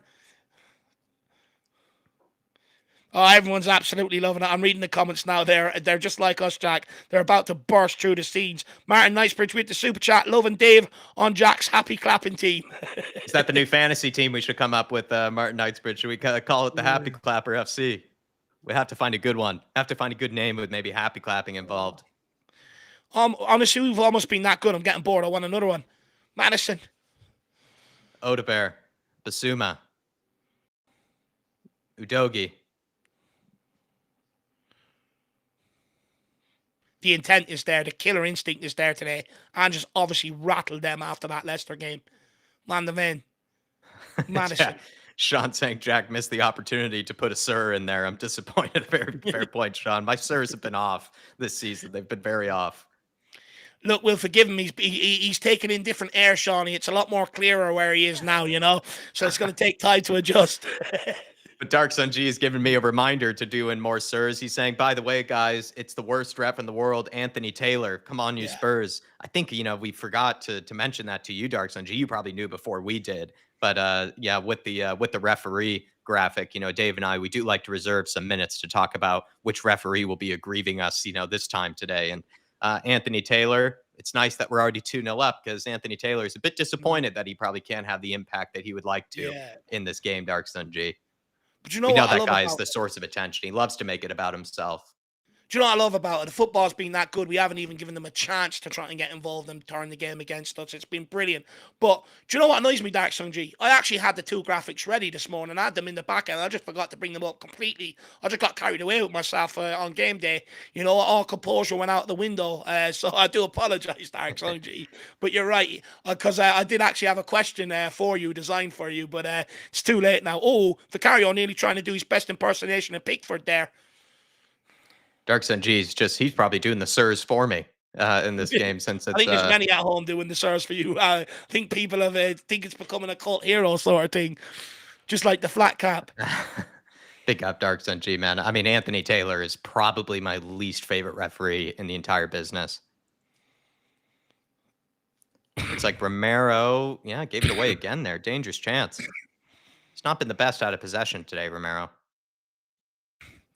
No, but I will say he has been the last line of defense on 3 or 4 occasions today. Good emergency defending from Jack, him. I look at him. I still think I think he's carrying a little bit extra. I don't think he's fully fit yet. Mhm. And I think that will come, you know. Oh, great ball into Kulu. Great takedown. Like a cloud, that is. Great play by Bissouma getting straight out to Udeberg. Can he get there this time? He can't. But Foster Madison, take your time. Into Kulu. Oh, sorry. Not enough weight on it from Madison. Need to No. fire it more there. In Come on, behind, Vicario. though, it looks like Oh. for Dwight McNeil. Down our right side. Whips it Good ball in. in. Calvert-Lewin. Well, Well played. Well, good defending. he stuck with him. He stuck with him there, Jacko. It's great defending. Come on, let's go again now, Tottenham. Let's go, Let's get Madison. another attack going. Let's find the Odebear. Let's find the Wilson. The French connection. Oh, honestly, French Connection should sponsor him. That's a great one, French Connection. We need to come up with a song that incorporates that now. That's what we'll get on to next week. Forget deadline day. We're going to come up with a Wilson Odegaard song. The French Connection. Can we sign 2 Odebears? Does he have a brother? There he is. Lovely. He's carrying us up. Carries us up the pitch, and he draws so much attention, which is what I like about him. He really draws players over. But you know what I love as well? His body short shape and the way he carries it. It's just of a confident, arrogant manner, and I love it. Yes, just that when you watch him, you notice it's kind of like with Bergvall. You're like, okay, that's quality. You know, the way that he's just sort of carrying it, the way that he just sort of bits of tech, you know, that he has in his game as well. It's just quality to watch. Honestly, there's things you look back on life, you know, when you're in your find a Madison. Things that flash before your eyes. You think about amazing Christmases and stuff, and then you're gonna flash back when I first saw Udeberg. You know, that's gonna be one of them. When I first saw Bergvall. I mean, that would be like a foul in the NFL referee. I mean, he horse collared him, pulled him by his neck. He almost pulled him by his hair. Madison barely has any hair left. Romero thought on that. Adrian Chi with the super chat says, "Easy lads, it's only 14 men Everton." They'll say, "Look, I don't care what people say. You know me. If I think, you know, we play well, I don't care who it's against. You can only beat what's in front of you at the end of the day." Yeah, I mean, that's the thing, Dave, right? I mean, as much as, you know, when we're not playing, when we're Dave and I in the moment, like we like to be fans. We're still fans, you know, in the moment. Yeah. Like we're gonna celebrate, you know, we're gonna go crazy when the goal goes in, even if it's against the run of play or it's totally deserved. We're still gonna celebrate it to the max, and it's just it's just part of being a fan, you know. It's what I like about it. It's part of the. You know, I don't know. I think, you know, when we're not playing, Dave and I will try to be a bit more balanced. We'll try to be a bit more reasonable. But when we're winning 2-0 with 30 minutes played and we're playing this well, I mean, who doesn't go a little bit, you know, crazy and, you know, happy and that sort of thing? You should. I mean, it's part of being a fan. And even Dave and I during Conte and Jose, when we would get a goal against the run of play after playing terribly, we would still celebrate just as hard. You know, it's part of being a fan. Sorry, Dave. I cut across. And the thing is as well, look, you know, I get it. There's celebration police out there, but what we need to set up is, you know, people who you know, police the celebration police, basically. You know, counteract it. Adrian Chi is what I would be doing there personally. And you know what? I don't care.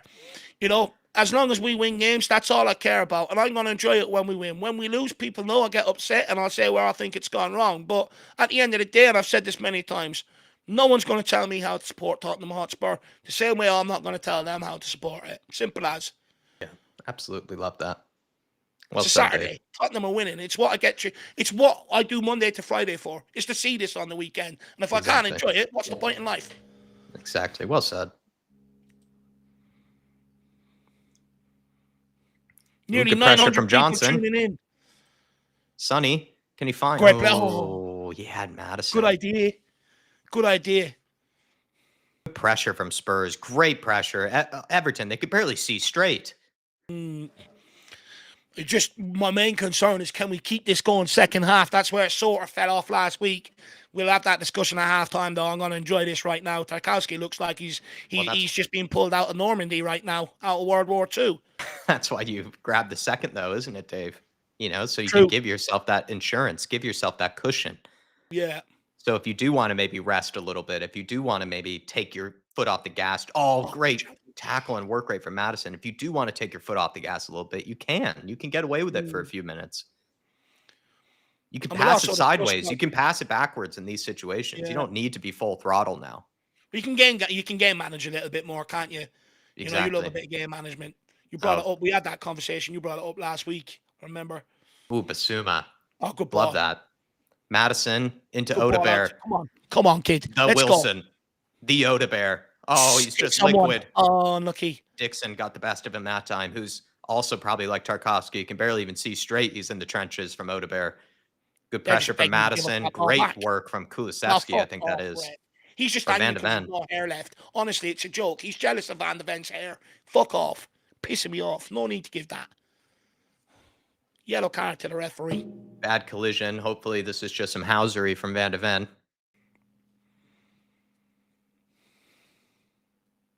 Van de Ven is really hurting here. I hope it's nothing serious. Better not be. Please, please let it not be. Please let it not be. He's that's a little... Did not look good.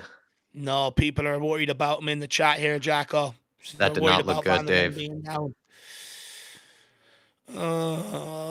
He looked like he hyperextended it. Yep. Yeah, that's going to spoil my party. We can never just have one good party at Tottenham. There always has to be something that ruins it. He's not going to continue here. That's a jarred knee. There'll be swelling on that days after this. Yeah, that looked like a hyperextension. Should be the Dragon, though, coming in. The fire breather. Yeah, he's being rushed in straight away. He's getting ready. Yeah. Even I'd be honest, even if Van de Ven thinks he's okay, I wouldn't even take any risks. True. There's no need, especially with the likes of Newcastle, Arsenal, United coming up. But the thing is as well, is he going to be ready for Newcastle? I'm not quite so sure. There's going to be swelling. If he's jarred that, there's going to be a lot of swelling around that for the next few days. Now, obviously, I know they've got a lot of techniques to be able to deal with that, but that's going to be sore for a few days running on it and stuff like that. The good thing is it's not a hamstring.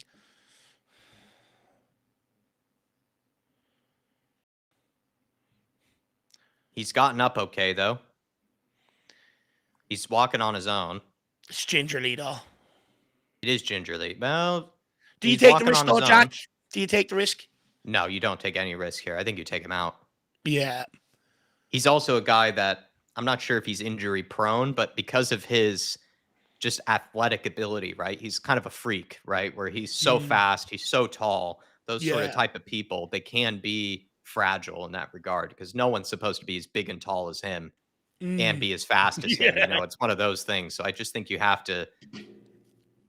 just have to be careful. You don't he's not built like a Maguire or something like that, like you need to just, you don't want to take any risks. And it's also early in the season. You're 2-0 up before halftime. Get Dragon in there, I'd say. Yeah. No, 100%. I definitely agree with that, Jacko. No need to take the risk. And you already have another freak of nature, in Dragon, who's we know good from set pieces. If Everton are going to look at that at halftime, they might try to hurt us on set pieces. So I'd get Dragon in there. I have a feeling what they will do is, I have a feeling they'll probably leave Van de Ven till halftime and then make a call depending on what information he gives back to them at halftime, I think. Everton with a free kick here, though. Let's see if Tottenham make the change. There's an opportunity for them to do so here. Over 900 in the house, though, everybody. If you can for us, if you do enjoy the watch-alongs, if you enjoy the happy clapping team, the happy clapping crew, smash the like button, please. And also get in your thoughts at halftime. We would love to see them. Please also, Dave has said this before, fan show members, send in your, the game's not over, but do remind yourself if you have the time and you have the ability, send in your fan cams after the game. We're going to upload them to the channel. And really just appreciate you guys picking us as your watch-along destination. And if you do enjoy the graft, we have the stats on screen. We have the live chat showing.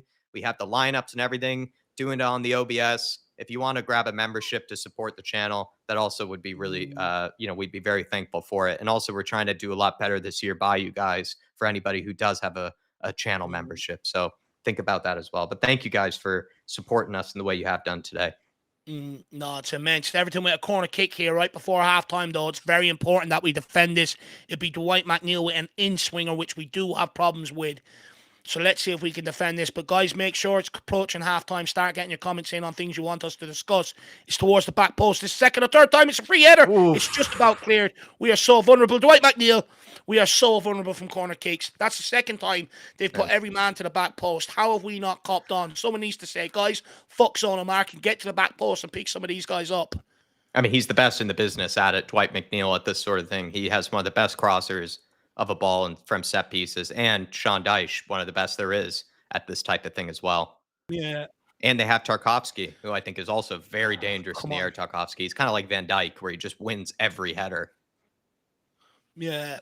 Come on, Tottenham. Let's deal with this. Let's Get not in his concede way, before Romero. halftime. Come on, man. Got to get Goals on to before him. halftime change games. Come on, don't do it. Let's deal with this. It's another one towards the back post. They're all punching up again. It's another corner kick. Romero won that one. Thank God. Good defending. That's better. It's going to be the exact same again from the opposite side, but I think it's going to be an outswinger, is it? Yeah, luckily it won't be a Dwight McNeil in swinging. It will have to be an outswinger. You're right. Luckily. They really need to cop on. Newcastle, Dan Burner are going to expose that. Arsenal set pieces with us. Well, they need to get this sorted out for the next 2 games. Let's see if we can deal with this one again.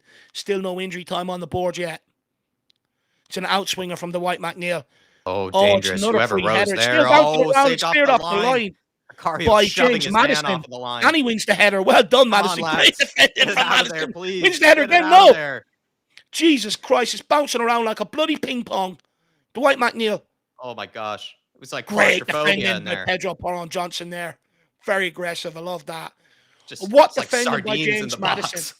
James Maddison cleared that off the line, went and won the header, and went and won the header again. That is unbelievable from Maddison here. Look at it. Like, yeah, Dave, very good point out for Maddison. Look at that. Wow, great effort from Maddison. And again, bam again. Brilliant from Maddison. Terrific. Great point out, Dave. Terrific effort from Maddison.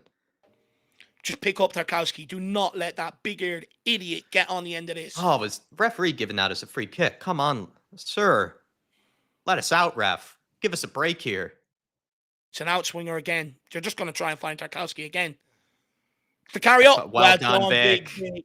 Let's go. Let's punish them. They're all up. Let's go, Vic. Take your time, son. Take your time, man.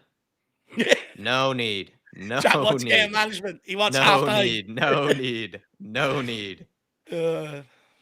Pass it sideways. That's what we need to see more of from Vicario there, though, Jack. Coming out and claiming them where he can. Yeah, that's a very good point. Bissouma. Pedro. Into Kulu. Good touch from Kulu. Oh, great good touch by Kulu. Play Johnson. Great ball. Lovely into Johnson. It's handball. No, lovely from Kulusevski. The first touch to the way he carried it there. That's what people miss about his game. He's just so technically gifted, Kulusevski. That's just beautiful from him. There's a couple of times if Johnson could just swing that ball by the centre-back. Udber's there at the back post, tap it in. That's kind of the thing with Johnson's cross. He doesn't get any curl on it, really. He doesn't curl it around the defender like Pedro can. Sonny. Left-footed cross. Not really enough. He went for something different there. Good game management from Sonny back to Vicario. That's a tick in Jack's box. Oh, I'm all sideways now. No need to go forward from here for me. Big Vic. What a half by Tottenham Hotspur, though, guys. Bar that little bit of a scare at the end, which will be there again at some point in the second half. It's been a beautiful half of football from Tottenham Hotspur. Kulu's in behind here. Oh, unlucky. Tries to do Mikalenko. Good defending. Tottenham will end this half with a corner kick. Let's see if we can capitalise on it. A goal before half-time would really, right now, kill Everton off. Could get subs off or on the pitch nice and early. Kulusevski, is he going to go for a short one? Just put it in the box. He's going to blow the whistle after this. It's out to Porro. Pedro! So close. How can they leave him so unmarked? But that's it, guys. It's halftime. Get in the comments. Let us know your thoughts on that half of football. I think it's been an absolute brilliant half, Jacko. Yeah, I mean, I don't know. Last time, at the previous game against Leicester City, we felt like it was something similar where Spurs creating a ton of chances all over the opposition, by far the better team, but we didn't have that second goal. That was the thing. And we were looking at ourselves, you know what? Wasted some chances here and there. We should be 2 goals to the good, but we weren't. This time we are. And now we can avoid, like we were saying, the pre-match buildup. We can kind of avoid, sort of the warnings and some of the, kind of criticisms here and there. For the most part, it's just all positives for me. I think Spurs started off on the right foot. They started off energetic. They looked urgent as well, right? Creating chances, trying to make things happen, not being reluctant. Honestly, what a debut from Wilson Odobert so far. This kid has looked quality on that left side. And he looks like he could do it on the right side very easily. Mm, He just has like that bit of class about him. And honestly, some of the first touches that he's had to the bit of the flair, he's drawing attention. He's making those Everton players very, very nervous, and he mm, runs at players. He's not someone who looks like he is willing to, shuck off the responsibility to someone else. He wants the yeah. responsibility. And he's not really someone who looks like he's maybe going to score a goal, but he looks like he's going to create a goal. Wilson Odeberry, he Mm, creates. He looks like a very fun player to watch. And mm, I'm really excited by this debut. I don't even know if you could have much of a without scoring a brace or without grabbing 2 assists or something in mm, 45 minutes. I think this is an incredible debut from Wilson Odeberg. Love the goal from Bissouma. That's an excellent part of the script. Adrian Chia, I know you, sir, are definitely part of the scripts for tonight, because the Bissouma Third Kit Society has come out in full force. But also, that wasn't even something Dave and I had thought mm, about. A Bissouma banger. It just was great to see.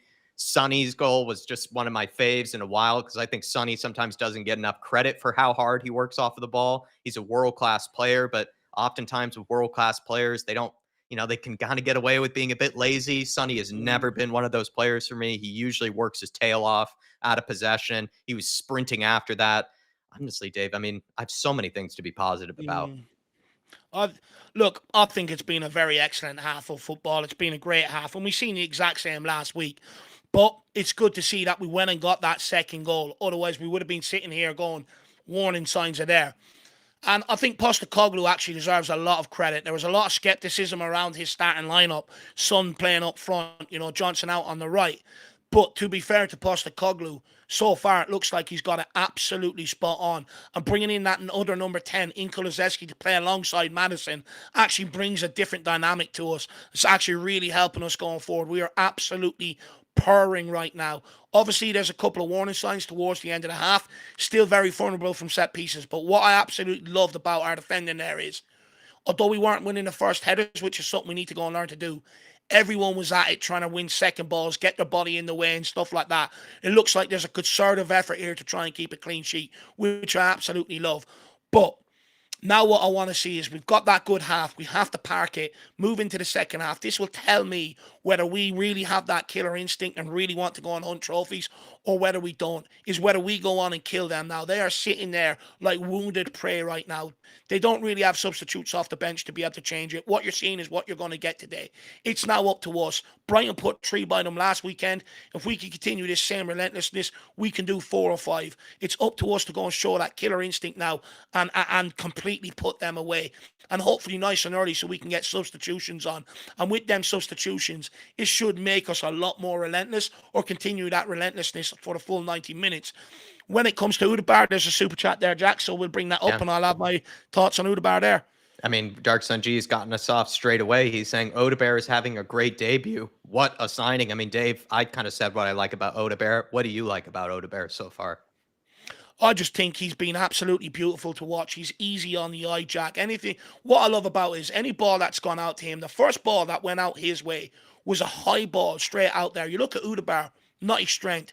He won it.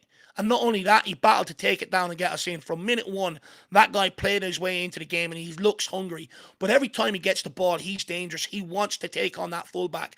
And as a fullback, that is your worst nightmare. Someone that gets on the ball and constantly wants to drive at you, because law of averages, eventually he's going to make you look silly. But he's done that more often than not down that side. When you look at Werner, Johnson's actually been okay today. Again, question the end product, but he's looked a lot better today. They're more like robots. They don't have that bit of je ne sais quoi you need, in that final third. But Udeberg does. Even some of the balls that's gone out to him, he's just plucked out of the air like he's wearing, pillows for boots. It's unbelievable. He's really, really exciting. And I'd love to see him maybe cap it off with a goal here today. He's been a very good signing. And maybe he's a lot more ready than maybe what I initially thought. I mean, yeah, that's Last yeah. thing, sorry. His strength, Jack, has surprised me an awful lot. He's been able to hold that ball exceptionally well. Last year, Johnson was, anytime he had the back to go back to the defender, he's brushed off it. Same with Son. It cost us goals last year. Udeberg, I love it. He's not the biggest of guys, but he uses that sort of low center of gravity to make Exactly. himself an immovable object and hold it up. It's great to see. This guy gets football. I mean, that's the thing, right? With those type of players, they do have that sort of Eden Hazard, low center of gravity that can make them just even trickier customers where it's just so Mm, hard to deal with them. Odebear, I don't know if you could have much of a better debut, Dark Sun G, without scoring a goal or, hitting a banger or whatever it is. It's just been terrific from him. And he's doing exactly what Dave and I have said we've wanted these wingers to be doing, right? He's doing all of that and more. So big up, Dark Sun G. We couldn't agree mm. more. And then Jerome is in here saying, good start, very good start, but corners are still a big worry for me. I'm happy for Bissouma for his first goal for the club. Hopefully gives him more confidence. That's a surprise to hear, right? Because I feel like Bissouma, Jerome, has gotten so close on so many different occasions to grabbing a goal like that, where he is at the top of the penalty area and then he doesn't end up, kind of hitting it in the way that he does, or he doesn't get Yeah. it on target. He blazes it over the bar, but he hasn't done that this time around. And he's just smashed it in, like Sean Maddox said, almost Wanyama style, where it's never going down. It's only going to go, forever, into all the way down to South London. That's how hard he's practically hit it there. He's hit it all the way up to Everton. He's hit it all the way up to Mm. Liverpool. That's how hard he's hit it. And Right. I would agree with you. Corners are a worry, but it is the start that we were looking for. It's the start that we could have dreamed of. No, absolutely. Look, we know we're vulnerable on the set pieces. Still an area we need to work on. Just kind of come in quickly on Bissouma so we can keep Yeah. moving through the half time. Bissouma's, look, he got off to the game a little bit sloppy, couple of misplaced passes. But one, he came back, he's delivered that apology to Spurs fans, and no better way to do it, by the way, than a thunderbolt like that. Absolutely great to see. He pointed to the mentality. It shows that that ban, the design behind it, I explained it, that it was to get him refocused, and it looked like it's done that. When Tottenham were at their best last year, it was because he was absolutely purring. When he fell off, it all fell off. So it's good to see that maybe that design, that ban has got him refocused. But not only that, one thing I've always said last season I want to see Bissouma do is start switching play. He's actually done that a few times this game. So he does have it in his locker. So I want to see more of it. Yeah. And just also, everybody, over 900, nearly 1,000 in the house at the moment. Please, if you can, for 1020 us, watching right now. please smash the like button if you can. If you are enjoying these streams, if you do like us as your watch along destination, we would be very appreciative of it. And thank you to Jerome. Thank you to Dark Sun G and so many others for supporting the channel today. Big up, Jerome. We want to see you on the fan show, man. We know you're a busy man, but we want to see you. We want to hear your thoughts, and join us for a pre-match build-up if you ever have the time for it as well. Belgian Hotspur celebrating 5 months. Belgian beer times after the Van de Ven injury and corner. Well, you can rest a little easier knowing that we're 2 goals up, Belgian. Thinking about, what is it? I think it's Leffe, is it right? Leffe, and then there's also Chimay, I know, is another one. Those are strong stuff, though, Belgian. So be careful, my friend. That's some strong stuff that you have over in Belgium. You do have the Vit beers, which are very nice, very tasty. Duval? Yeah, Duvel. That's right, Dave. There's some good stuff up there. But for me, it's always a little too strong, the Belgian beers. I'm kind of a bit more of a lightweight in that regard, Joris. So maybe one day, if I ever run into you up in the beautiful, beautiful country of Belgium, you can give me a nice Belgian tour of what you guys have up there. But a lot of people like the Vit beers, which I know you're very famous for. And the Van de Ven injury, I would try to take care of that. Just get Dragon on the pitch. And then, yes, with Dragon, hopefully we can deal with some of those corners and set pieces a little bit better. Dark Sun G says, I hope Lucas and Richie comes on to score. Come on, you Spurs. We just need 2 more goals. I mean, the 4-1 predictions, the 4-0, 3-0 predictions that people were giving us. Let's hope those come true today, Dark Sun G. That would be terrific to see. And then what Ange Postecoglou could do differently this time, Dark Sun G, is he could think about substitutions to relieve guys so that they get that needed rest, but also so that you continue the effort levels. You continue the same sort of energy, the same sort of pace in our game, and get guys like Bergvall on, get guys like even Archie Gray on if that needs to happen, and Richarlison. You and I want to be doing some pigeon celebrations today, Dark Sun G. Let's start cracking up the neck celebrations. Let's start getting our neck exercises in nice and early, sir.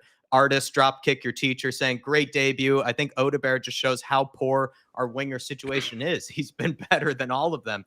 I think Sonny provides something very, very similar on that left wing for me, Artist. But we've been needing it on both sides. That's the point, right? We need both players on either side of the wings to be effective like that. And I think Odebear could easily do that on the right side for us. He just looks like so dynamic. And Dave, I mean, is he doing for you everything that you've been asking for from our wingers, right? Just take on your man and be that sort of active player and creating things. He's everything I've been asking of Brennan Johnson and Timo Werner last season. You know, they're guys that when you're playing against highlight, put the ball in, exploit them, they're in behind, no problem. Or guys that are impact subs off the bench. And they will have impacts when teams are tired and stuff like that. But they just don't have the technical ability to be able to play in them tight spaces, to be able to beat their man.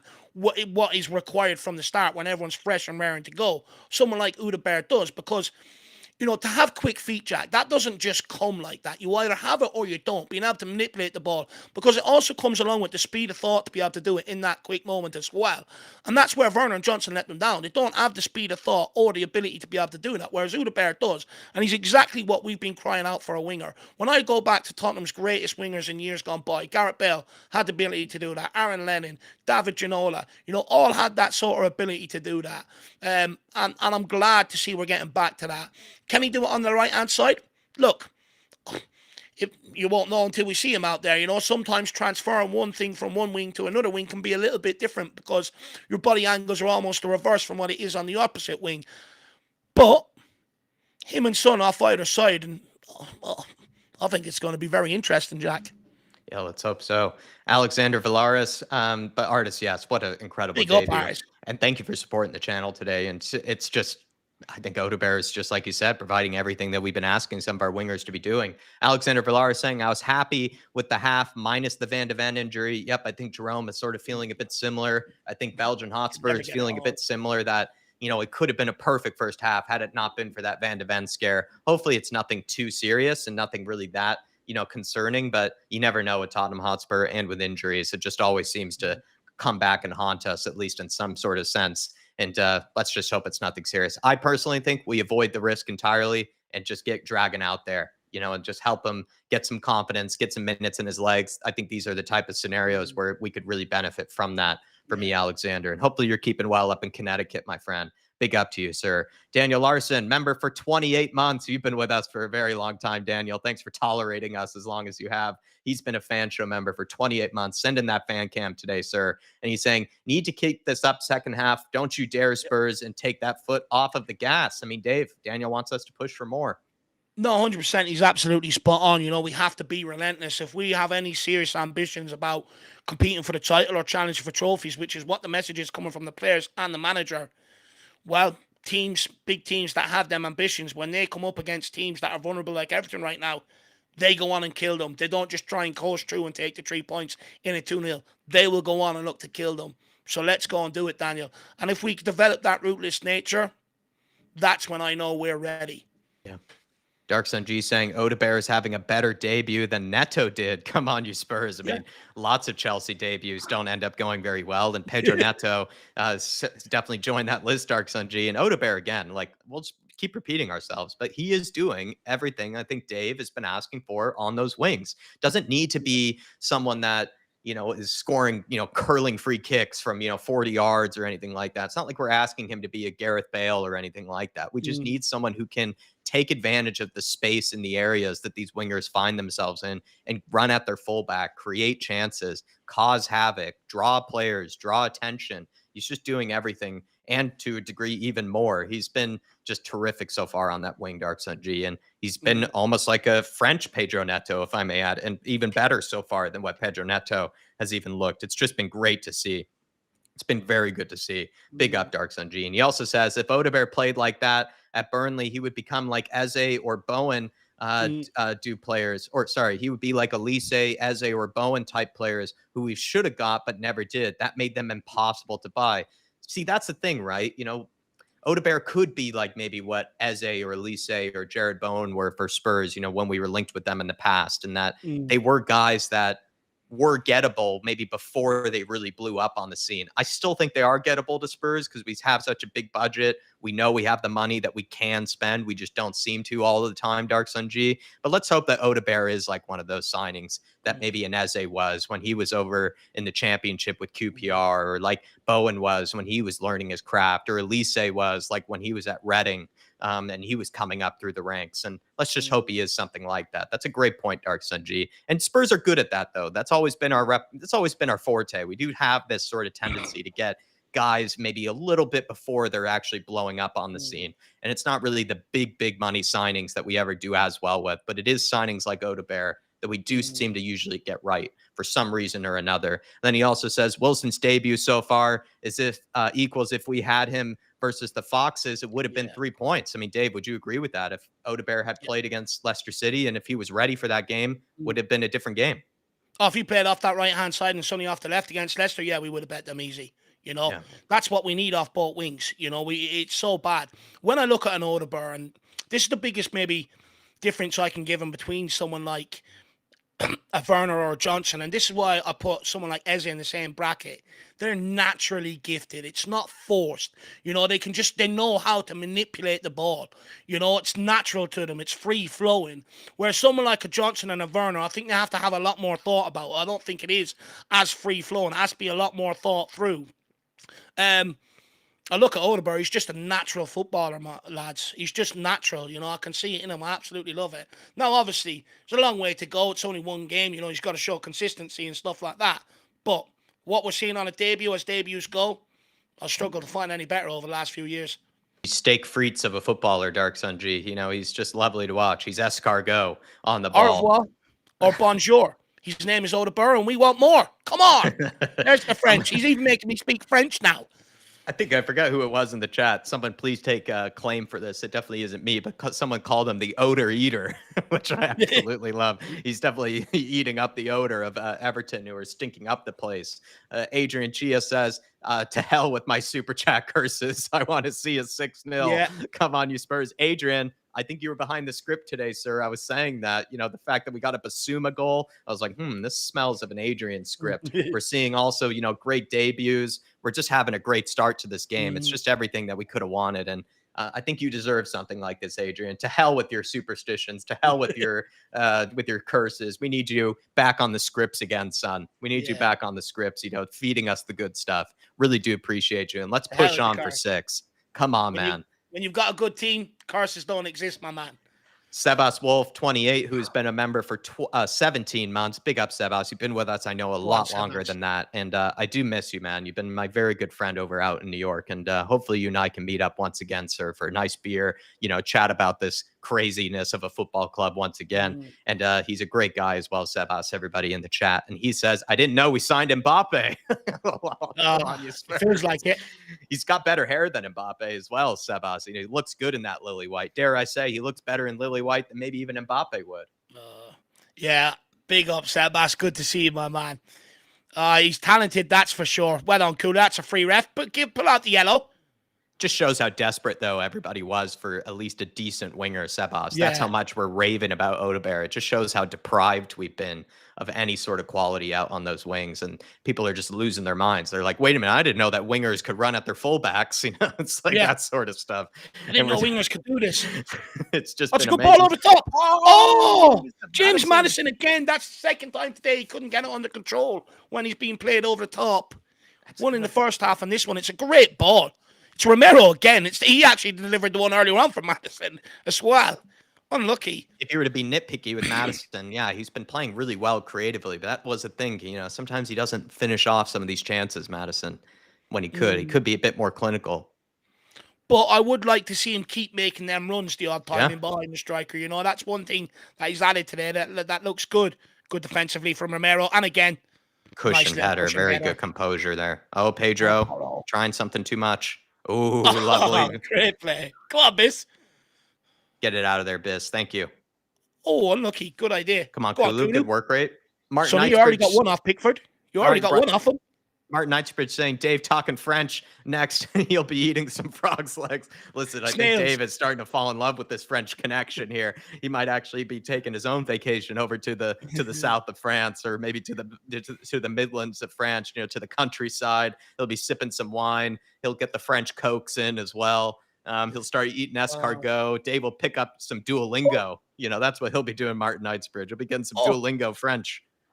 Honestly, it's amazing. People didn't think I could be multi-bilingual. It's amazing what a good player can do for you. It can make you smarter, an intelligent person, bring up things you didn't even know you had in your locker, Martin. I think honestly, it's a good sign when Dave is speaking French. Start slapping me with baguettes. I don't mind. I'll go all out French. You know it's a good sign in a watch along when Dave starts speaking French, Martin. You know, you don't even have to look at the score line. You just know Spurs are winning when Dave starts speaking French. Well, Big they up do to you. call it the language of love as well, don't they? So, Oh, and we're in love with Odebear's game. Paul G says, keep the energy up. Decky doing good work as well. I mean, that's how brilliant it's been, is that, you know, there's too many players to praise at this point, Paul, isn't it? Just so many players to praise with their performances. Everyone has been playing really well. Oh, great switch of play from Madison. I here think you this go, is out to Johnson. If Johnson. you Put are on the ever burner, going to son. find end product, Take it yourself, maybe? Oh, holy shit, please. I can't bear this any longer. There is no better time for him to find end product than having 50 fucking acres of land around him. Most people would kill for 50 acres of land and space, and he can't even do anything with it.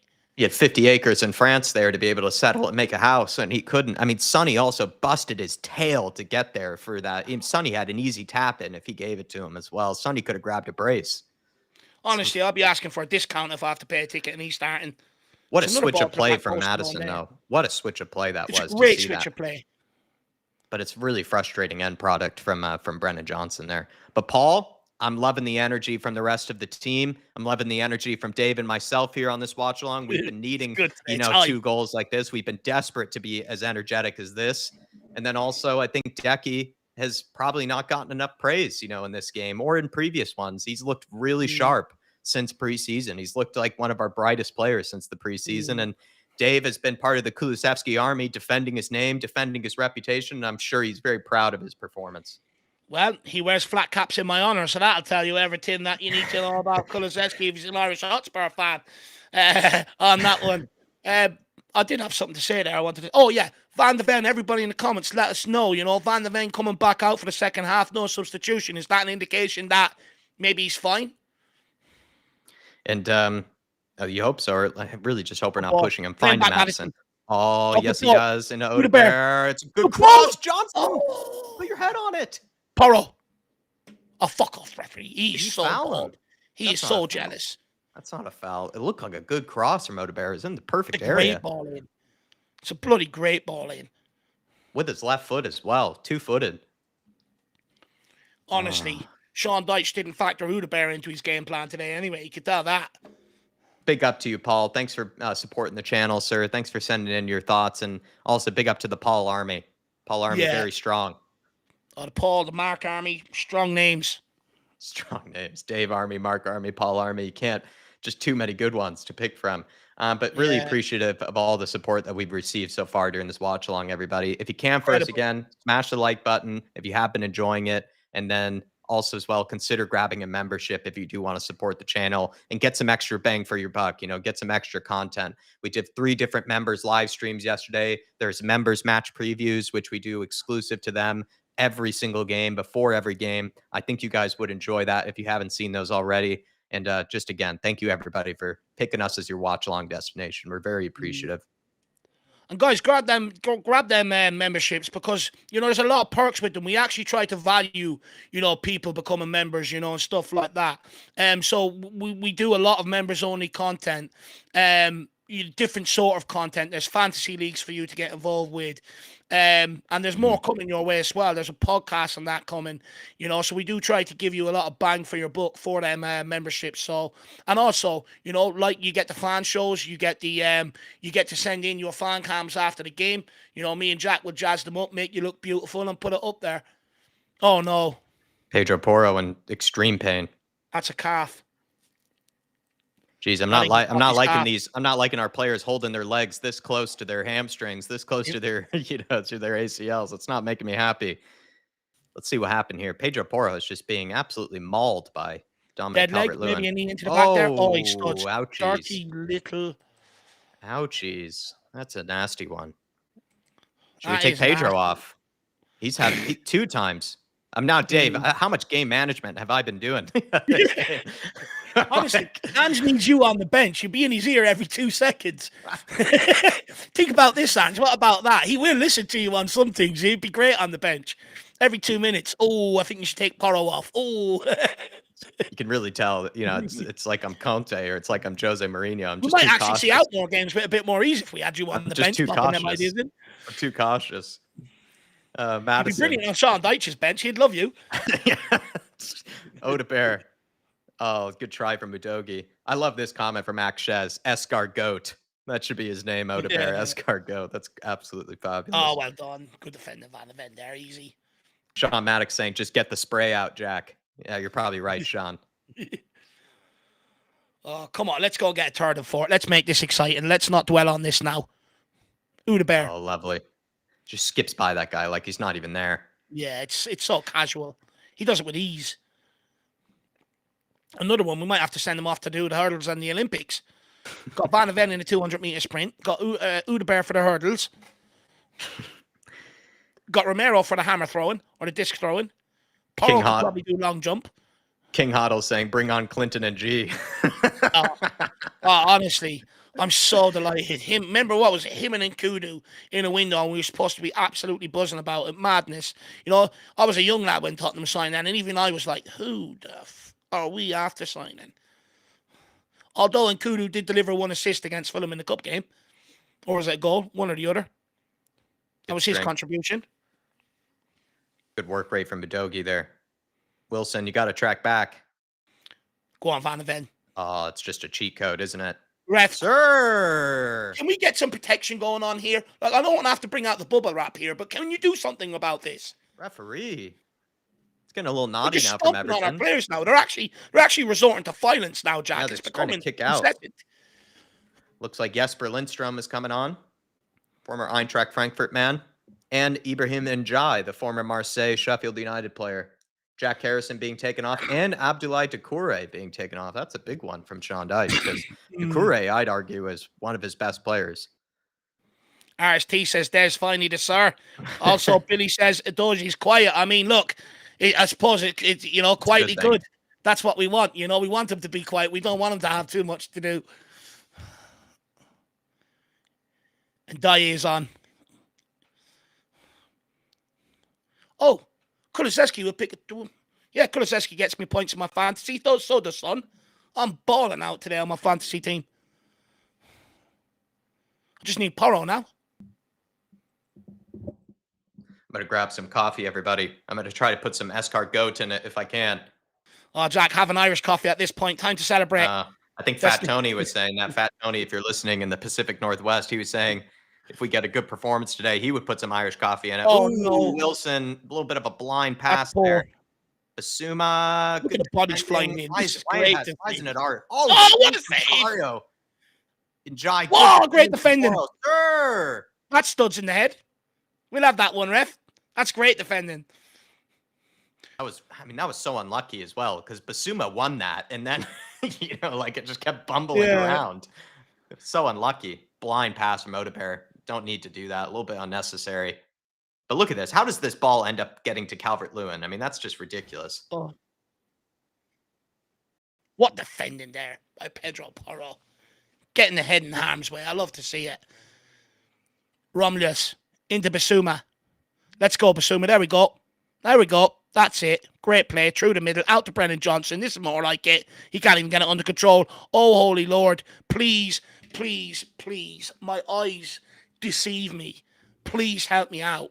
Honestly. That is such an easy ball to get under a goal. Come on. Let's get him off. Let's get... who do we want on? Let's get Richarlison on. Let's get Udebar out to the right. Son out to the left. Richarlison through the middle. Madison. On to Big Dog. Let's go, doggy. Oh, he's just taking it down the left-hand side here. He skinned two players. He's in behind. Can he get the cross? Oh, tries to win a corner. Unlucky from Adoji. That's brilliant play. It's falling to James Madison. Tries to play Brennan Johnson. Not on the same wavelength. Just falls back to Pickford. Guys, what substitutions do you want to make? We are starting to get back to that sort of... we're starting to enter that time, that substitution that we should make. Clement says, I'm tired. What are you tired for? Should be absolutely jolly and joyous watching this. Ben wants Bergval on. Good to see. I'd love to see him come on. Everything on the attack here. Dwight McNeil. Moving on out to Mikalenko. Tottenham maybe dropping off a little. Next 5 minutes would be ideal to make some subs and get that relentlessness back into it. Switch out of play to the fullback. He can't get it under control. Destiny Adoji takes it off and Mike sweeps off a baby. Good ball by Bissouma into Madison. Tottenham on the breakaway. Madison carrying it. Plays it out to Udebear. Udebear running at the fullback. What can he do? Cuts back inside. Still has them on toes. Three of them now out drawn towards him. Back to Bissouma. Out to Pedro Porro. Behind Pedro Porro. Tack maybe stalls a little bit here. Can Tottenham regain that? Pedro Porro plays a loop. Tries to play one in behind for Brennan Johnson. Can he get there? Gives away the free kick. Free kick to Everton. That was a good breakaway there. Udebar maybe held on to it a little bit too long there on that breakaway. Surf South says, get off Johnson. Silly Singularity says Brennan Johnson will be better as an impact. So I completely agree with you for sure. A lot of people starting to lose patience with Brennan Johnson right now. Being involved the last couple of minutes, very underwhelmingly so. Facing up, Porro cuts in. Good defending from Pedro Porro and Bissouma in there as well to help him. It's great to see the body on the line defensively today, throwing themselves in front of shots, crosses. It's great to see. McNeil. Oh, well done, Udebear. Good challenge. McNeil. Madison trying to get pressure on him, forcing him backwards. That's what we like to see. I've got to give these Tottenham players credit today. There's been that hunger and desire out of the ball to really get pressure on it, no matter where it's been on the pitch. It's good to see. Big Vic coming out and claiming that one. Tarkowski trying to play one over the top. Maybe if he had his ears on the either side of the ball, it might have slowed down a little bit. Might have been the right way. Let's get back into the chat, see what people are saying. Yeah, people are fuming. They all want Johnson off, Jack. Oh, as I left, I saw that he touched it out of play on his first touch. I saw that Big Richie getting on, do the neck exercises. Everybody make sure we don't want any strained necks. We've already seen some injured center backs and some injured defenders. You don't want any strained necks in the fan base. Guys, let me know how I did my see form that Johnson had some bad touches from when I left. It's nearly pigeon time. Rate my form out of 10. Let me see if I need to up it for the goal celebration. Udebear. Wilson provide us a pigeon goal. Oh, he's skinning him alive. Oh, gets crowded out in the end. So much attention. Bissouma. Oh, that's hungry. Absolute menace. That's fucking hungry from Bissouma. Find Kulu. Udebear again. Oop. Come on. Keep going, kid. It's time for impact subs to come on. Udebear's slowing down a little. Johnson's been useless. Everything's starting to come out. It's a little bit more. Substitutions need to happen now. Good defending again from Pedro Porro. He's been on it today defensively.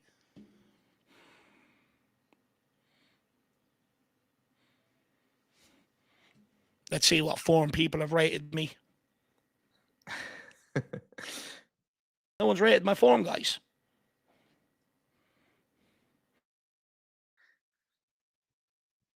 Well, I think we need to make a couple of substitutions. Udebear's been brilliant today, but he's starting to slow down with the impact off that side. Johnson, no impact down that other side.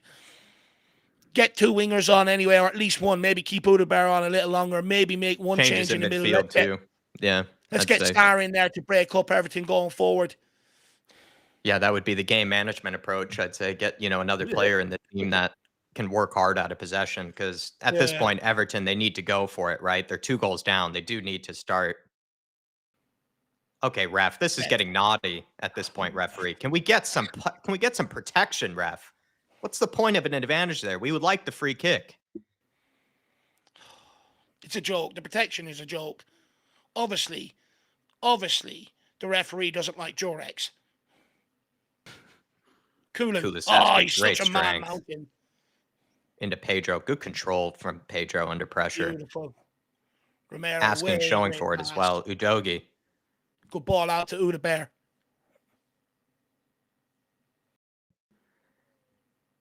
Yeah, I'd say probably take Johnson off or take Udebear off, to be honest, because he probably might start tiring Udebear. He's played very hard. Johnson trying to skin Mikalenko. Ref. I mean, ref, this is a little ridiculous. Oh, Pedro. That's how you do it. Great control. Pedro. Classy from Pedro. Johnson. Bissouma. Yeah, he has to think about odor eater is out of gas as Skunk works. Come on, Tottenham. Don't get lulled now just knocking around. Let's go for the kill. Let's kill him off. Udogie, good control there. Yeah. Bissouma. Romero. I think this is Poro. Sonny's kind of finding some interesting Game positions. is lulling a little bit here. Into Kulu. Into Madison. Oh, play it back. Go on, Madison. You Oh, he still got it. Oh, unlucky. Oh, he had Johnson behind him. Johnson. Oh, it's Sonny. Sonny on, still Sonny. has it. Oh, ref, ref, you better blow that bloody whistle and give him a yellow card. What He's control absolutely from Sonny. skinned the two of them. Absolutely. What control from Sonny with his back to goal, may I add, as well. Honestly, he sent them guys to do his food shopping there. Look at this. Sent them to do his food shopping. Three of them. Bye-bye. Good luck. Don't do my food shopping. Close control from Sinaldo. Very Sinaldo-esque. Richie and Sarr. Well done, Uda Bear. Great performance from our man. What a great performance from Uda Bear. Absolutely have to clap that. Yeah. And the big Rich is on. That means someone move out to the left-hand side with Richie up front. And Sarah's come on. What midfielder went off there? Sarr, I would take off for probably... Kulusevski's coming off. Good performance from Kulusevski as well. Good assist as well for the Bissouma goal. Very true. Well done, Kulu. Worked very hard out of possession. Was very, very good in possession. Waving to maybe the fans or maybe waving to the missus. You're not sure. Sarr coming on. He looks good, Sarr. There's the kiddo. But guys, let us know in the comments. Uda Bear's debut done and dusted. What are your thoughts? What would you rate it out of 10? This is a great opportunity for Madison to bang one in here as well. Open his account for the season. It's literally right on the edge of the box. If he can hit this with the right power and the right whip, this will go in.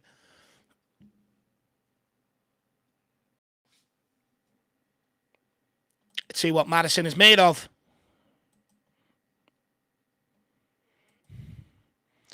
Referee's got the wall back just about 3 or 4 yards in front of the 6-yard box, just to maybe give people an indication of how far back the wall is here.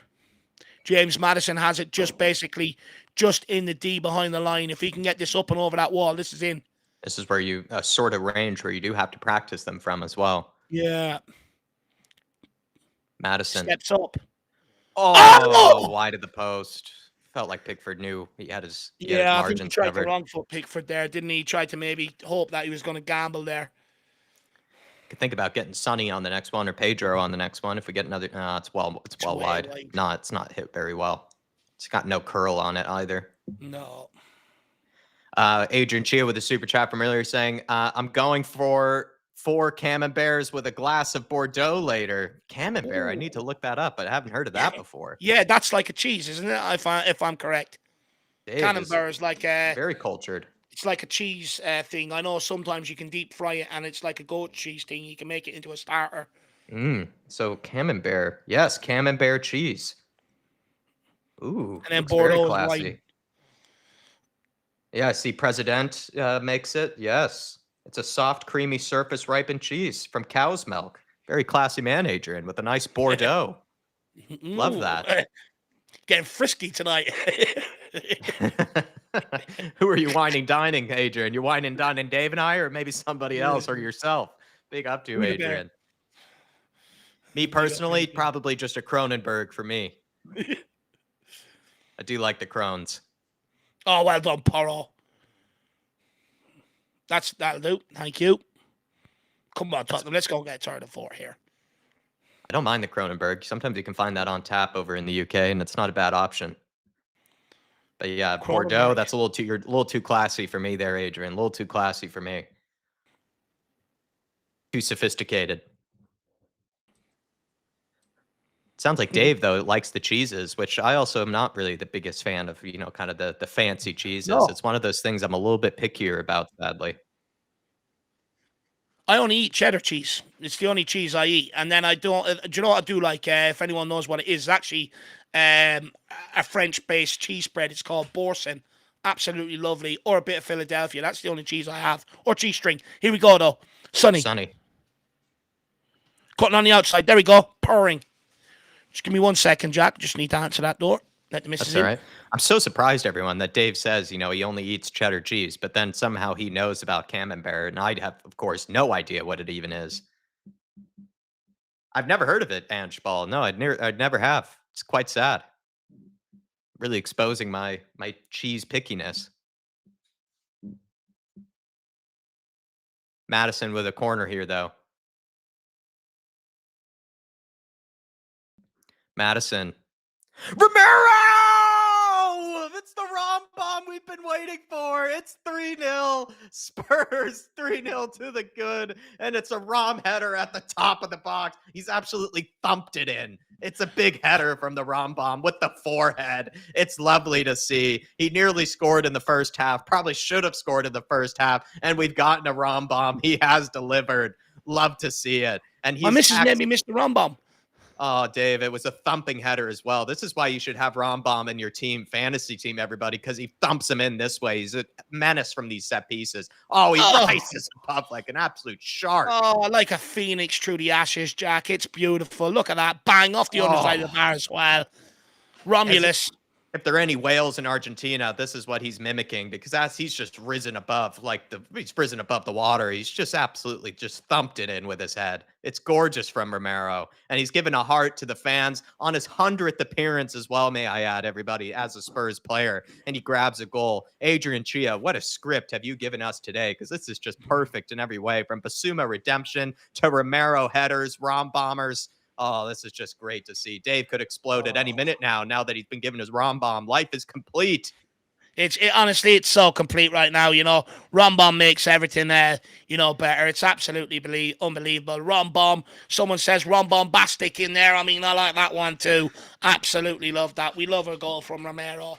And then the heart celebration as well. That was pointed to me. Unfortunately, I had to leave one love of my life to go and answer the door for my second love of the life. But Romero, I'll make it up to you. 2 more subs, Spence and Gray coming on here. I'm not liking all these random injuries to our back line. Not liking these just sort of prickly type of injuries that we've been getting. Well done, Bissouma. Good game. Great performance from Biss. Archie Gray coming on. Don't like the haircut, Archie. Don't know what you're doing there. Yeah, he's gone for a very Australian mullet by looks of things. Jedi spectacular. Let's go. That's him trying to suck up to Ange and get a place in the team. Let's hope Udogi's injury isn't anything serious, but good opportunity now for Spence to get some work at left back. Let's go and get a Richarlison goal now as well. Really complete my evening. Love a Rom bomb, everybody. It was great to see. Absolute thumping header and a great cross from Madison. But the way Romero rose for that, like an absolute phoenix, like Dave said, he really did look like no one else is winning that header. And he also won it over Tarkovsky, of all people, as well. Excellent header. No, it's great. It's absolutely great. Martin Knightsbridge with the super chat. Really appreciate the support, buddy. He says Dave's cheese knowledge, but eats cheese strings. Lol. Do you know what, lad? Contradiction for sure. But do you know what it is, right? I worked in a 4-star hotel for a few years. So, I actually have very good, extensive food knowledge because, as you know, I'm really interested in food. So I actually take it in.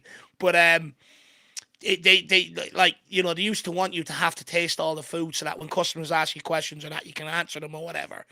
Whereas they just couldn't get me to taste some of the stuff, unless it was like cheddar cheese. It's not happening. I did find that funny that he did know that cheese and knows about plenty of other cheeses, yet doesn't actually partake in any of it. It's very, very nice from Dave. It's very considerate as well. It just shows that he's not, closed-minded about it all. He's still willing to have conversations about foods that maybe he's not fully, maybe embracing or, doesn't have maybe the palate for. And I definitely don't. I'm a bit of an idiot when it comes to cheeses because I just don't really like, the fancy cheeses as much. But I'm impressed, Martin Knightsbridge. I really was. And big up to you, sir. Thanks for all the support today. And thanks to Adrian Chia as well for all the support today. Just a moment, though. Jet Spence, can he find that switch of play? Ooh, he had. So who came off? Destiny Adoji. Is he injured? He did look like he pulled up with something, but he did walk to the bench. He did walk to the bench. Okay. Maybe it wasn't hopefully too serious. Hopefully it's just more of a knock. That's the injury we really don't want to see in the case of Udogi because we don't have any cover for him whatsoever. Yeah. Massively. Yes, Jed Spence can play out there, but I wouldn't say it's ideal. Jeez, what a day it's been. We've had a Bissouma goal. We've had a Rombomius.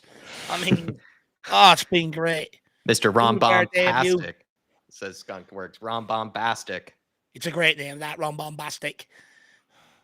Richarlison on, if we can get one to add to that, that'll be fantastic. Sonny scored as well. You know, it's been a great day. We're purring, absolutely purring. We've actually sort of, you know, left Everton with very little chances on goal as well. We've been brilliant today.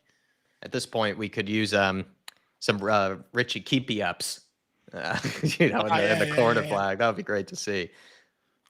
Oh, holy shit. He's atrocious. He is absolutely anti-football.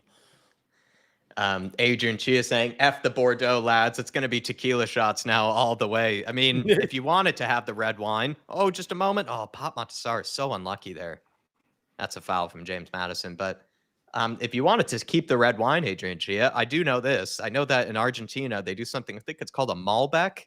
That might be originally, it could be a French wine, but I think they do make red, it. Isn't it? Yeah, it is a red wine. See, Dave, again, knows his stuff. But it is very cheap over in Argentina. I remember I heard something about that they're making very cheap wine in Argentina that's still of a pretty high quality. So you could still think about, you know, maybe something else other than the Bordeaux, spend more on the cheeses and save a bit of money on the red wine. Or just go for something like Pucci. Erase the memory of the game altogether. Celebrate so hard. Nothing wrong with the tequila shots, though, if you're going to go for a big night out. Adrian, nothing wrong with that, sir. Big up to you. Do you do the lemon and the salt with it, though, or do you just bareback it? Maybe raw dog is probably the better word there. Yeah, I'm more of a raw dog when it comes to it. Barebacking your tequila is probably a bit concerning. It's probably the name of a tequila. Van de Ven, though, coming out of the defense. Can he find Sonny? He's got Sonny. He's got to find him. Oh, he's still going. The Colossus, still going. Oh, what a ball to Sonny. Sonny's got to finish. Oh, it's 4-0. What a finish by Sonny. 4-0 to the good. Oh, I said to you earlier on, Jack, I've had 4-0 in the mind. Oh, Van de Ven just coursing out of that defense like an absolute rhino, a Dutch rhino coming out of the defense. He was just coursing through. No one could stop him. And Sonny, honestly, gave it to him a bit too late, in my opinion, Van de Ven. But Sonny, done it right. Perfect. Like we said, Dave, he's the best finisher in the team, Sonny, and he just buries that. And he threw Pickford's legs. Embarrasses Pickford twice, may I add. He's megged him on that second finish, and he's also robbed him of his dinner on the first goal as well. Brilliant goal from Spurs. 4-0 to the good. What a day out. Great way to start off the campaign at home. Great confidence for the fans. Great confidence for the team. Look at Van de Ven here. He's surging rhino through here. What I love about that, Jack, is that defense to attack, picks up the ball, intercepts it. And like you said, the Dutch rhino, absolutely brilliant explanation. Just marauds forward like the Dutch Usain Bolt. There's no stopping him. The immovable man. Look at that. Straight out to Sonny. One touch. Bosh between Pickford's legs. He's having an absolute mare. That's the fourth time he's had to pick it out of the back of his net. At least his name lives up to it. Pickford. Absolutely love it. Well done, son. Great finish. No, he incensed me in the World Cup, lad. I'll never forgive him. Oh, my Lord. This is just too good, everybody. See Bergvall come on now. That's lovely to see. Madison off. Great performance from Madison. Oh, it's beautiful. Great performance from Madison. Yeah. Bergvall on. Let's see if he can add one. We might get 5 here, Jack. He's going to be hungry. Van de Ven, though, that hunger that he showed just to get that goal. I mean, he's like 3 players in one. You know, he started out as a defender, led the attack like a midfielder, and then, you know, gave the pass off to Sonny like he was an attacker. It was just brilliant to see from Van de Ven. What a Rolls Royce of a defender he is. It's unbelievable. Do you know what? Just the camera was panning itself on the Everton fans there, and it's like, you know, it maybe puts in perspective. Sometimes Tottenham's problems are trivial when you look at what Everton fans go through. I did say to the Everton fans, someone's going to leave, you know, one fan base is going to leave toxic. The other one's going to leave, you know, all enjoy. And it looks like it's Spurs, luckily, that are going to finish all enjoy. Pedro Porro must have been taken out by the ball there. I think he's taken out by Pedro Porro. I think he's caught him with his hand and he's just gone down acting like it's killing him when it doesn't. Oh, what a mag. Oh, yeah, great play acting by Porro. He caught him with the elbow. That's beautiful. And then he goes down like he's been caught. Great housery. Steven Spielberg will be calling him up now for the next role. Excellent housery from Pedro. Yeah, Now he's totally fine as well, you know. He's not even holding it anymore. It's great housery. He went down holding his elbow so that when VR looked at it, they'd feel sorry for him. Dark Sun G with a super chat saying Van de Ven did all the hard work there, but it is a clinical Sun yet again. This is why I was saying Dark Sun G just quickly on Sonny, though, is that people want to drop him. People want to sell him. This guy's still the most clinical player in our team. I don't even think anybody else in our forward line finishes that chance in the way that he did. The composure that he shows, the fact that he also goes through Pickford's legs. It just, I mean, Sonny is so classy in that way. Where we were talking about it. Certain players, certain strikers, certain really top quality players, Dark Sun G, Dave and I were saying in the pre-match buildup, they have that sort of extra second. They have that sort of, where they block out all the noise. They're not, deterred by, the pressure or anything like that. And he just buries it nice and easy through the legs, plays it with his left foot as well. I think it was a left-footed finish from Sonny too. Just so good. So good. And he's just a classy player that should never be spoken about in the way that he was after that Leicester game, if you ask me. And I love to see that he's on a hat trick at this point. He's on a hat trick. Oh, that'd be a nice way to start your weekend on a. It's only 5 o'clock on a Saturday, and Sonny's scoring hat tricks. I mean, that'd be unbelievable. Do you know what though? I love about the finish is I've seen so many players in that position in years gone by down the years where they lift the ball when they're striking it, and you're never going to score like that because you've got the keeper coming out rushing it down, and you've got defenders on the line. What Son done was the only way you can finish that. Stroke it along the ground, bit of pace, nice and low along the ground. And that's why he got the finish. And that's to do that in such a split second as well. That's unbelievable. And that shouldn't be, overstated. And the reason why it is because Son just routinely does it. Yeah. He makes it look easy, but it's actually an unbelievable finish. It's the only finish he could have applied to score that, and he did. He's not only the best finisher in our team, Dark Sun G, he's still one of the best finishers in the Premier League, still to this day. That's assault on Bergvall. Now, let's get a grip of this, okay? Let's not turn it into WWE. That's on Monday night. Adrian Chia saying, still on course for my 6-0 script. We're getting close to it. Adrian Chia, that would be ridiculous. Yeah. Exactly what we would want to see. It's brilliant. It's absolutely brilliant. 4-0 to the good. Dave and I, we can bounce off the walls, happy clapping galore. It's just, feel good football, isn't it, Adrian Chia? Get the Malbecs out, get the tequila out, get it all sorted, everybody. Get your dinner plans ready. Go grocery shopping, go on a run, whatever it is that you do to celebrate these wins. Get it started.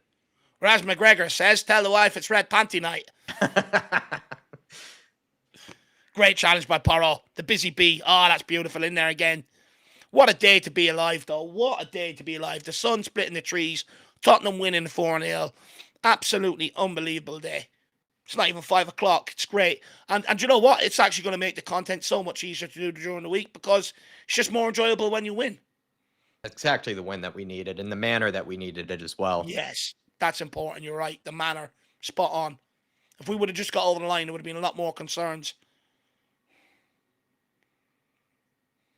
7 minutes from a clean sheet, says Inacoma. Also very good point. This could be, I think King Hoddle said in the chat, we were on the longest run ever without getting a clean sheet. And this is a much needed one for the defense's sake as well.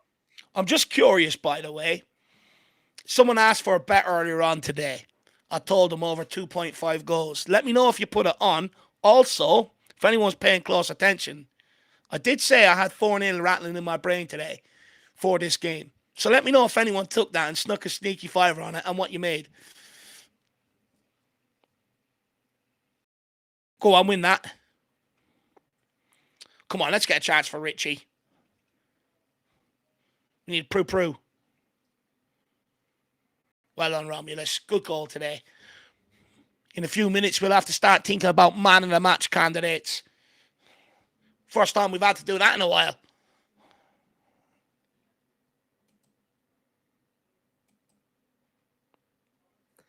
And just cool as a cucumber. No need to strain that voice. Hopefully he doesn't need to be coughing during the press conference. I was listening while I was grocery shopping to the press conference, though, and I did laugh at the fact that he did have the cough back. He's already had the cough. He's had about four seasons in 90 minutes here today in terms of weather. Oh, Jen. It's good ball. Thanks. Great ball. It's a bloody great delivery from Spence on his left foot. Gray. Come on, just give it off. Well done. Sarr.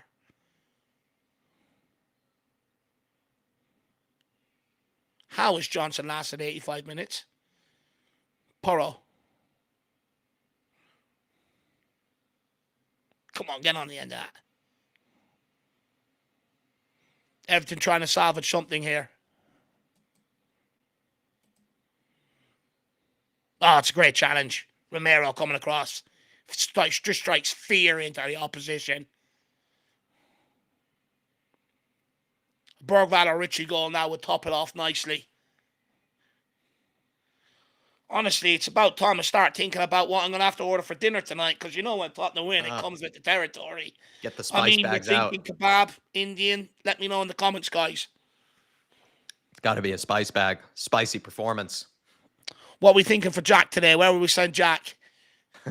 I was actually planning on cooking for myself. That's how much I was hoping for a win today. You know, I could just bask in the win, you know, just be cooking, you know, with the earplugs in. Chicken, I'll be doing the Bissouma celebration while cooking.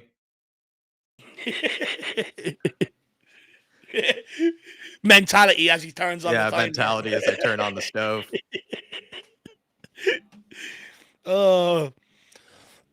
Honestly, I love how a win makes you feel. It makes you giddy, makes you feel like a child again. Honestly, my weekend's going to be fantastic now. But it looks like still over 800 in the house, everybody. If you can, please smash the like button. We'd be very appreciative of it. Feel free to grab a membership if you want to get extra content from this channel. And just thank you for picking us as your watch-along destination. It's been a great day out. Yeah. Absolutely. Yes, it's Everton. Yes, it's only Everton. But come on, this is the win we needed in the manner that we needed it. You know, it's about celebrating these sort of wins. It's good to have these type of wins. It is. It's exactly what the fan base needed. Oh, exactly, but it's also what the players and Ange Postecoglou needed as well. You know, if we would have only won this and got over the line, there would have been a lot more concerns, but we've done it in absolute devastating fashion. Well, let's be brutally honest, keeping everything to absolutely F all chances, you know? It's been a very good day for Tottenham Hotspur and puts us in good stead heading into Newcastle away, which is a massive fixture over the last 2 years. Can Tottenham nick a fifth here, though? That would be brilliant. Oh, that's filthy. Who played that back heel? Sarr. I think it was Porro. Here he is. Porro range. Can he whip in a dangerous one into Richie? Can we get some porography? Out wide to Sonny, who's on a hat trick. Come on, keep it in. Gets on it. Looks Skinny's man. It's took off him. Unlucky. 87 minutes on the clock. I can forgive him. Van de Ven. Again there. Again, Lino referee. Can we... I mean, he's just mauling him. Ref. Still not going to call. We're not going to call a foul there, sir. I mean, really. I mean, how many more pieces of Van de Ven does he need? It's disgusting. It's almost turned into backyard wrestling at this point. It's like he had every piece of Van de Ven. His thigh, his wing. You know, he's had the whole chicken pretty much. I mean, it's just ridiculous. In fact, they shouldn't actually be allowed to touch our players. They've been so far off them today. They shouldn't even be allowed to get their hands on them, to be brutally honest. You're not allowed to touch winners like that. You're just not allowed. You're not allowed. It's disgusting. Get your loser hands all off them, please.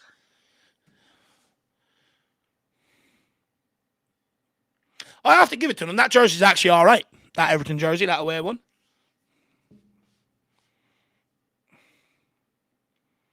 I like the long sleeve version of it. You know, I think it was Njai who had a long sleeve version.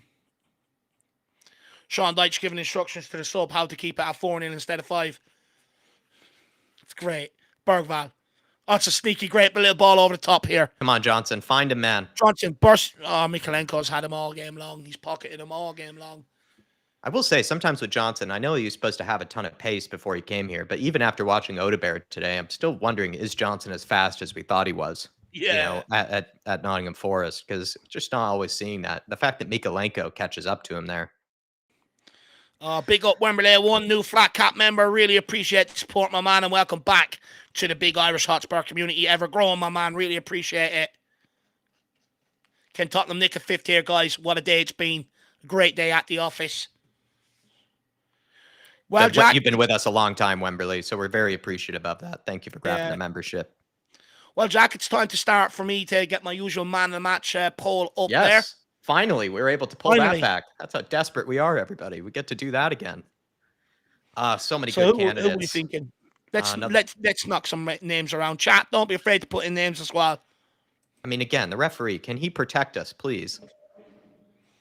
I mean, they've just been clawing at us, just doing everything they can to try to injure some of our players at this point. It's been very petulant from Everton.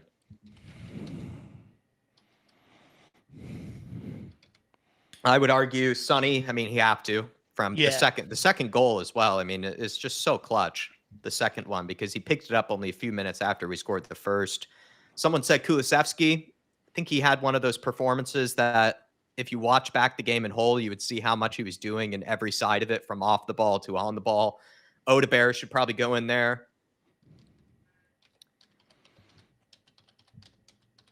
Son is definitely in there, that's for sure. It's hard not to put him in there. Bissouma, kind of Romero. Yes and no with Bissouma. Brilliant opening goal. Van de Ven, he's been good today. Van de Ven he has been ridiculous. Yeah, he's once again. I think Van de Ven even almost over Romero. That's how ridiculous it's been. Even though Romero scored. Oh, what a clearance again from Romero. He's had some amazing emergency defending. He wants that clean sheet on his 100th performance. A goal and a clean sheet for Romero is exactly what we want. Right, so we need another attacker. I presume I'm probably either going to have to go Madison, Kulu, or Odegaard. Which one are we going with? Guys, let us know in the chat. Madison, Kulu, or Odegaard? Madison did have a very good game. Oh, just a moment, though. Can Spurs grab the fifth? Is that Romero? Pedro, all the way over the top. What's your play? Can he keep it in? Sonny needs to stretch the pitch a bit more there. I think he went a little too central. So hard, everybody. I mean, Matters, he had a great performance. There's a lot of Bissouma, Jack. It's hard for me with Bissouma, because he did score the opening goal. Man of the match. Yeah. I might give it to Mattis, but Madison missed some chances. But he had a good performance, but he did miss some chances. I might give it to Kulusevski. Hard to know. I'll put Bissouma in there. He scored. Odegaard, great debut, but I don't think he assisted. Did he? No, he didn't. I don't think he did. So, okay, man of the match, Young-Min's Son, Van de Ven, Romero, and Bissouma. We okay with that, Jack? I'd be okay with almost anybody. It's hard to really pick out a bad performance after today. Right, guys, man of the match poll is going up. Get your votes in. Let us know who your man of the match is. Also, there is a pinned chat up there as well. If you do want to become a new channel member, fan cams after this game, there's an hour period for you to get them sent in so we can get them turned over and on. If you want to take part in that, grab your fan cam membership, fan show membership, and take part in it. Those better be flowing, everybody.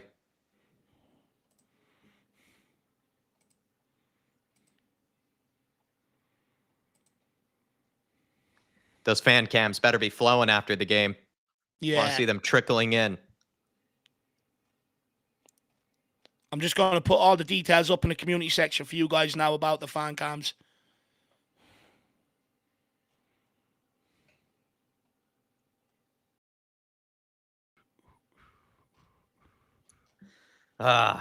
Feels good. This feels so good, everybody. 4-0. It's great. Rombomb to Bissouma goals to Sonny goals. It's just been everything you could ask for. All that's missing is maybe a bit of pigeon, but can't be too picky now, can we? We've got barbecue for that later on if we want, Jack. Oh, what a turn from Richie. What a turn. What a turn.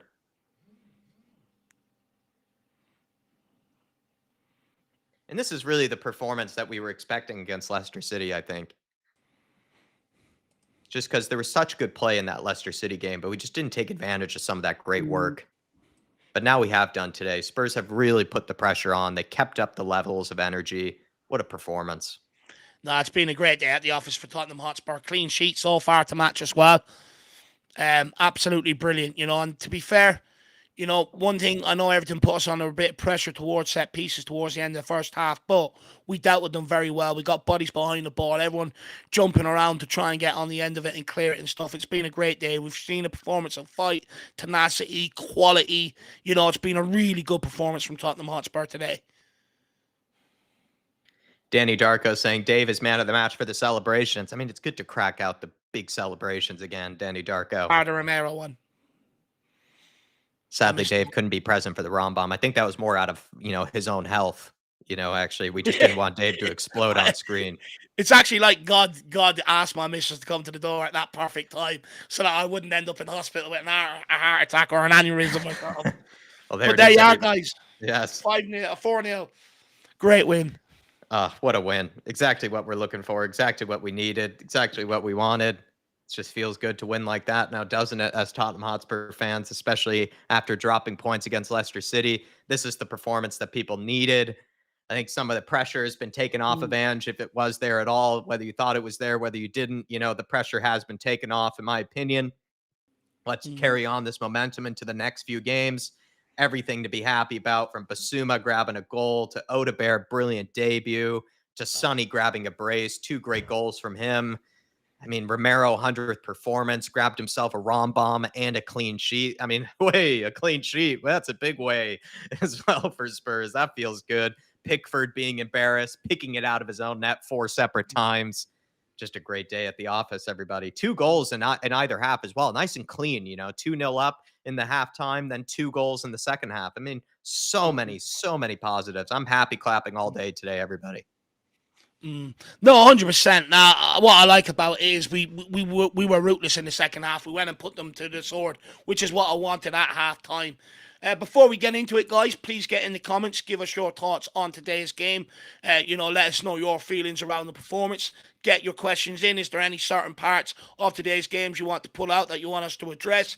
Fan show members and elite show members, how you do your fan cams is in the community section for you guys. Go and check that out. Hopefully we can get some in today. And also, last but not least, there was one other thing. Can't remember because I'm too busy enjoying the win.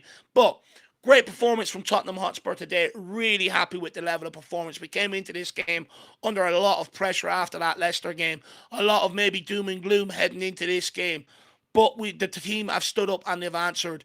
Clean sheet. Great platform heading into that Newcastle, Arsenal, Brentford, Man United sort of period that we've got coming up. And what I loved about today, and the reason why we got the clean sheet, is we did have 1 or 2 testy moments, which you're always going to have during any game, no matter what system you play. But it's the way we threw bodies at the ball to block their shots, block their headers, make it difficult for the opposition, which is maybe what we have not done in games gone by or over the course of pre-season or for large parts of last season. Made a huge difference today in terms of keeping the clean sheet. Midfield were absolutely on point today. Used the ball very well, trying things from different angles, sliding through the 4 players at every opportunity. And then bar Brennan Johnson, the other 4 players today all delivered. Absolutely brilliant, from creative, look dangerous. We absolutely embarrassed Everton today. We played them off the park. They didn't get a sniff. Everyone should be really, really happy with this performance. Be really happy with the 3 points. And it was badly needed with massive games coming up. Yeah. And this is a good platform to build off. Really happy with today. And hopefully everyone enjoys it. Nearly got a Son hat trick. That would have rounded it off nicely. But look, you can't have everything. Don't be greedy. No, you simply can't be. And it's hard to even be greedy because I think we were practically given everything we asked for, in this game. Yeah. I don't even think you could find something to be negative about. I mean, yes, there could be little bits and pieces here and there, but I think this is just a day for Spurs fans to feel happy. First home game of the season as well. I mean, anybody who went to that game, I am truly jealous of anybody that had gone to that game. I would have been bouncing all over the place. Rounds would be on me. Everybody would be getting the Cronenbergs out. We'd be, doing Duolingo, for the French, be buying expensive cheeses from, Daniel Levy's cheese shop that's probably already in the stadium. New idea for Daniel Levy, get a cheese shop in there and get an Odegaard cheese if you can, at least of some sort of type. Ask Wilson what his favorite one is. But everyone, it's just been a fun day at the office. Exactly what we all needed as Spurs fans. I'm going to be happy clapping galore and looking forward into next week. We don't have to be as nervous or as anxious or anything, after a performance like Mm. this. I think we can sort of relax a bit. We can enjoy our weekend. Spurs have not ruined your weekend, which is also nice to say as well, especially the first weekend of the season of the Premier Yeah. League. We played on a Monday, had a bit of the Monday blues, but now we're having a bit of the Saturday fun. Looking forward to this one, everybody. I'm looking forward to the weekend.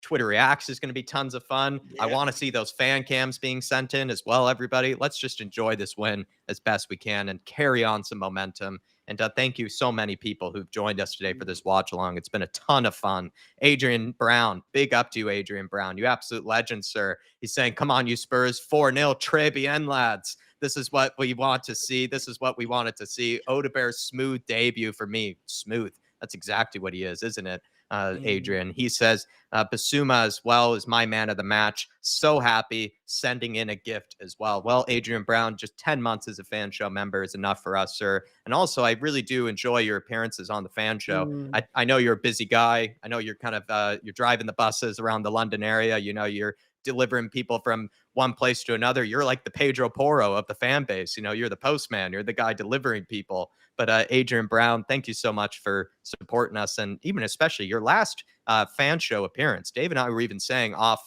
air, or after it was ending, that you especially had a really good 10 minutes with us. We just thought you had a lot of great things to say. So we hope to see you on the next fan show if you are if you're not busy, if you are available. And thanks for supporting the channel in the way that you do, my friend. And also send in your fan cam if you can, if you have the time today. We would love to see it. Love to see your post-match thoughts, and send those into our email. If you have one of our numbers, you can do it that way if it doesn't work out via email, but we would like to see you get your thoughts up on the channel. We do really value your opinion, Adrian, and thank you so much for celebrating this win with us. 4-0, Dave. Très bien. No, absolutely buzzing, Jack. Absolutely buzzing. Couldn't ask for a better win today. Look, maybe we could have had could have had 5 or 6 here today, but like I said, you can't get greedy. To Adrian Brown's point about Bissouma, I thought, what a way to come back. No better way to smash one into the top bins off the crossbar like that, and also go and apologise to the fan of Postecoglou.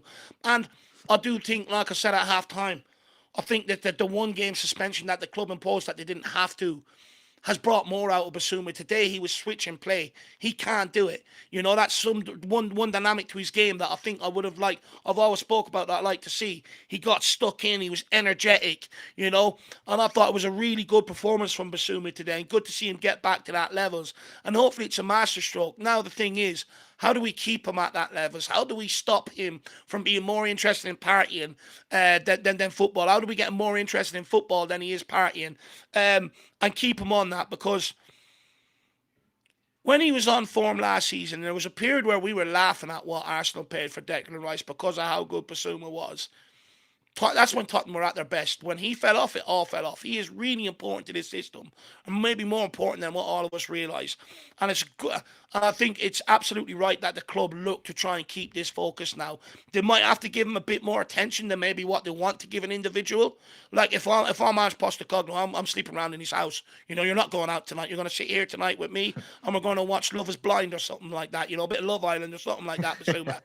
Keep him focused, keep him in, because if we can, he can be a massive difference to what we seen last season in terms of where we finished in the league and stuff like that. Good from Bissouma, but he's still got a long way to go. So if he is watching, do not get carried away. Don't think you can ease off now. You've got to keep this up. We want to see it for a whole bloody season.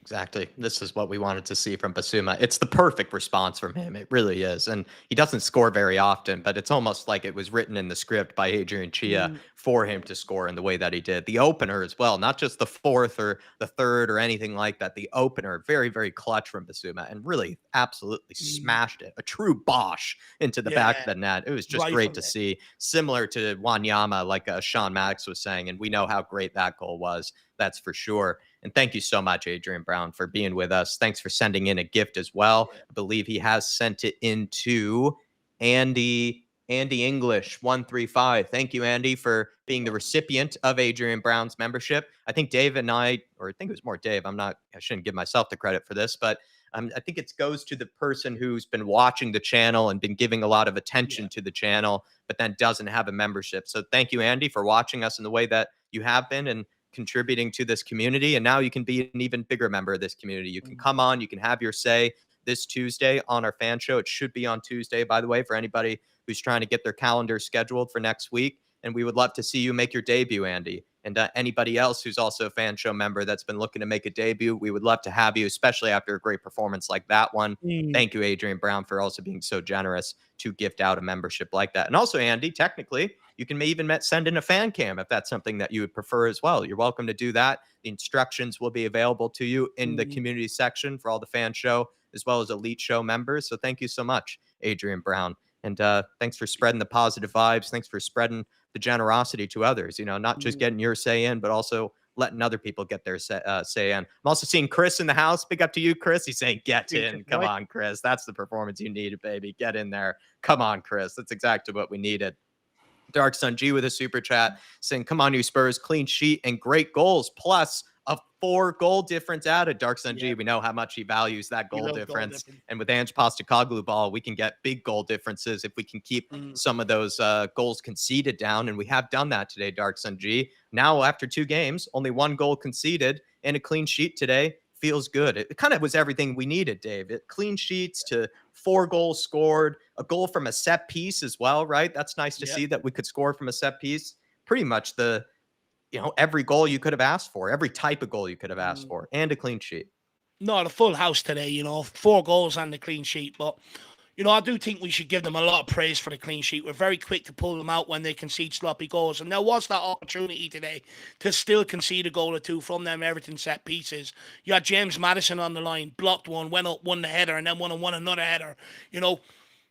That's what led to this clean sheet today, is the tenacity, the hunger to actually keep it as a team. It wasn't just the defenders, it was also the midfielders mucking in, the forward players mucking in.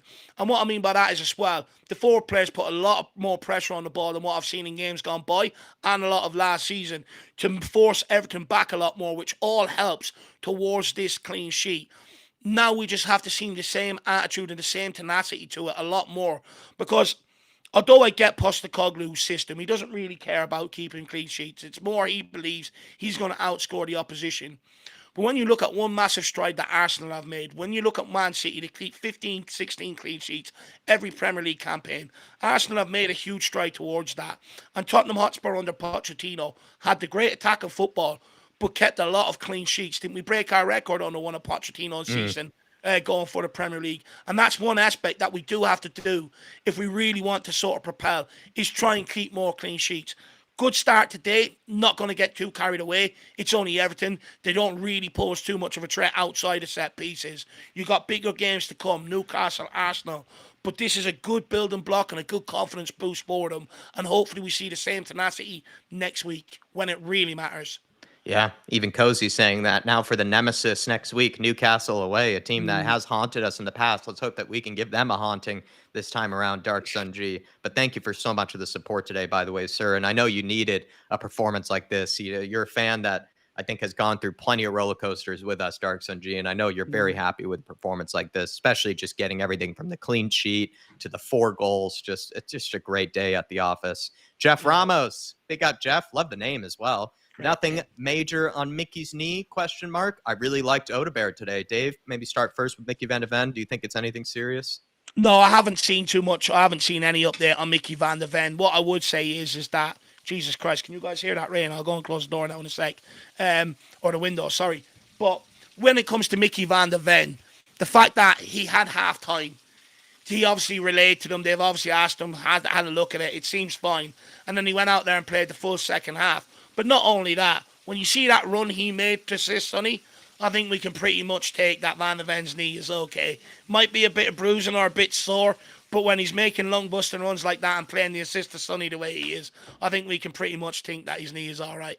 Well, there you go, Jeff. There's your answer. When you see him running, the Dutch Rhino going through the midfield like that, in that sort of manner, that just shows that the knee must be okay. But he's one of those guys. He's like a cheat code of a player. So you're not even too sure if he's just pushing himself through an injury. Let's hope that he has some good day off to rest, recover, whatever he may need. There are plenty of moments, though, Jeff, where I was a little upset with Anthony Taylor. He didn't do much protection of our players, where they were barging into us, stepping on our players, kind of little prickly kind of injuries here and there that I just didn't really like, to be honest, that he didn't seem to be picking up on. But we know Anthony Taylor, he's not really the biggest Tottenham fan whenever he's been reffing us. He's no He's no Simon Hooper. He's no Simon Hooper, sadly. But yes, Odebear. I mean, Dave and I will be learning some French. We'll be trying to get the Odebear cheese into the Tottenham Hotspur Stadium, because this guy has been a revelation, and he's been doing exactly what we've been asking for of our players on the wing. He's just been brilliant.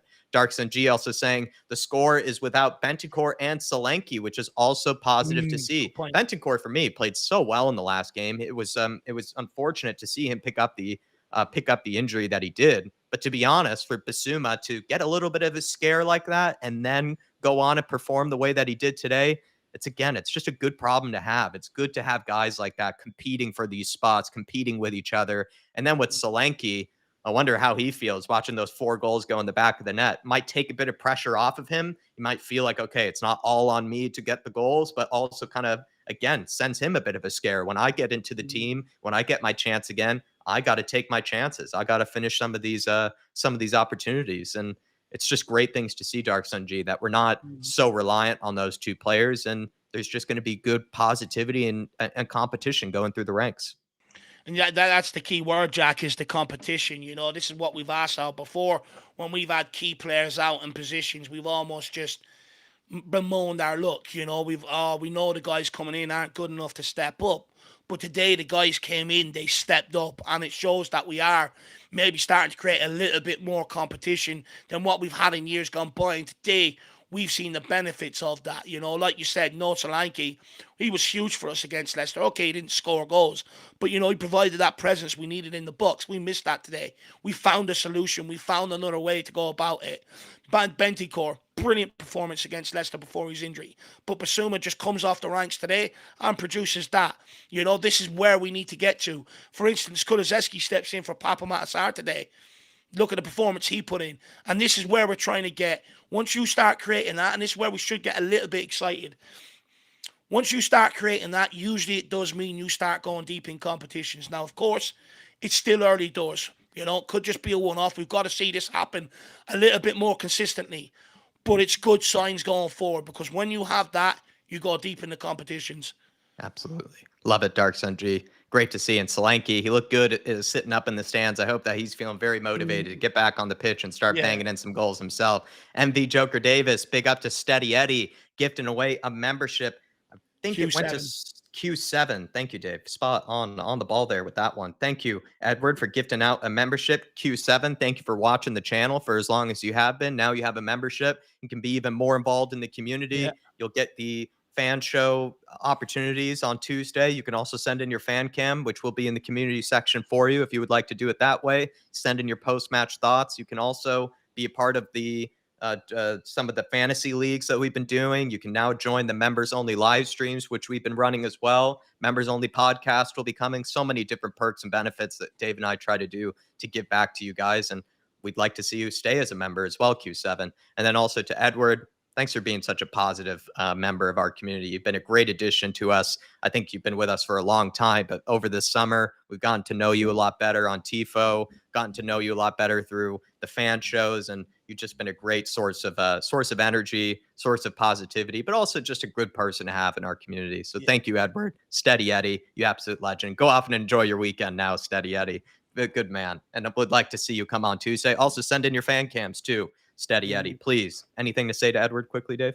No, big up, Eddie. Really appreciate it. It's always an option. You can give memberships out to people, and a really nice option to thank. So big up, Eddie. And a big win today, my man. I know it's late enough where you are, or early mornings now. Look, sign off. Go and get a meal for champions, maybe a Chinese takeaway or something. Put on a movie and get to sleep, Eddie. He's got a good palate, Eddie does, so I bet he's got something planned. V Scarred, good to see you. Thank you for the support. A very generous one as well. My man of the match was Romero. Allowed nothing, an absolute machine. Dave, I think, was a bit kinder to Romero than I was, where I sometimes criticized him for some of the passing that he made, but Dave pointed out that he did some incredible emergency defending. And V Scarred probably is agreeing with you there, Dave, that the clean sheet, mostly thanks to Romero with some of his last-minute defending. And in his 100th performance, grabbing a goal, a clean sheet, just the Romero that we know. The more I think back on Romero's performance, I think earlier on in the game, there was a couple of sloppy, misplaced passes. 100% there was. There was one or two that were a bit loose. But his defending was solid throughout the whole game. Absolutely solid. Last minute defending, getting in there, putting his body on the line. I mean, that's what we want from our centre halves. But not only that, it did look like there was a little bit more communication from him, which is something I asked from him in my pre-match build-up. I said he's failing in that aspect of the game. He's got everything you need in a defender, but the one aspect he needs to take himself to that top level is become that guy, that leader. And he led by example today. Absolutely brilliant from Romero. And his passing got better as the game went on. He played a couple of beautiful balls over the top for runners, two for James Maddison, that if he could get it under control, he would have had 2 more goals on the scoreline today, and Romero would have had a goal and 2 assists, and then the goal as well, strong in the air, the ball inside the 6-yard box, the keeper was weak and feeble, didn't want to come for it. It's inviting for any defender to go and smash that, go and take that goal, and that's exactly what Romero done.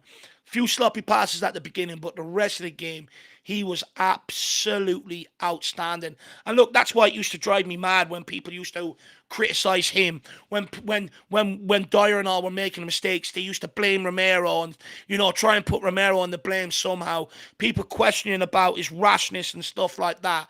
I've always maintained this guy has all the attributes to become a world-class defender. I also got laughed at when I said that, but now I'm the one laughing, because when you see performances like that today, it's absolutely brilliant, and that's what we need from this guy. Don't get me wrong. Again, it's one game.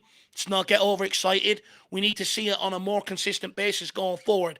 But he's on the right path, and he led the line today with aplomb and made up for it, because he's at fault for that goal last week, and he's made up for it today. So fair play to the guy. That's how you do it. What we've seen in years gone by, you put criticisms at the player's door, they go to the press, they moan about it, and then fans come out in their defence. Never have to do that with Romero. You give him criticism, he goes, okay, I'll make up for it next week. There's a goal. I'll keep a clean sheet. How's that, Dave? Does that keep you happy? Thank you, Romero. That's all I ask. Just come out and put things right. Brilliant from him today. Let's keep it going moving forward.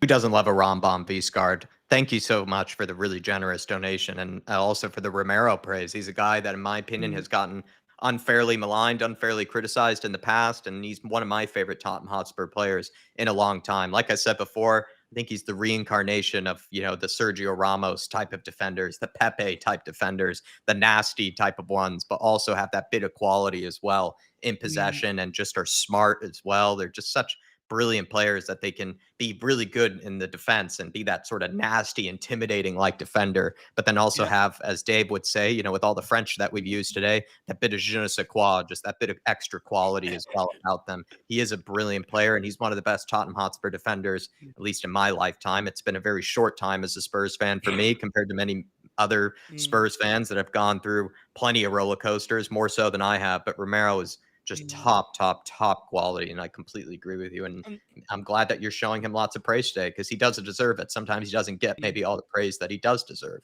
Romero. And not only Romero, the whole back line deserve a lot of praise today. There's been a lot of questions about, we say we've got good quality in the back line, but we concede a lot of goals, a lot of pressure on them.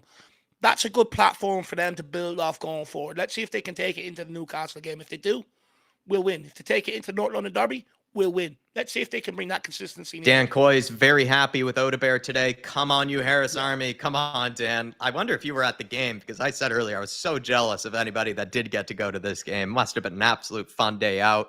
Great to see 4 goals at home. What a way to start off the campaign, especially at home as well. But he is saying that Odegaard just made him happy, and that's the debut we were all looking for, Dan. The pressure was on him. Felt unfair that we did have to put all that pressure on him, because we need a good winger this season. We've been very frustrated with Johnson, frustrated with Timo Werner. Sonny can't do it all on his own on that wing, and we need someone like what Odegaard has provided today. And let's hope that he can take this performance and carry it onto many more. But I did see Dan Coy's. Someone made a great joke in the chat that instead of it being, jokes about the Odegaard cheese or anything like that, I think they said it's an Odegaard fest, like an Oktoberfest.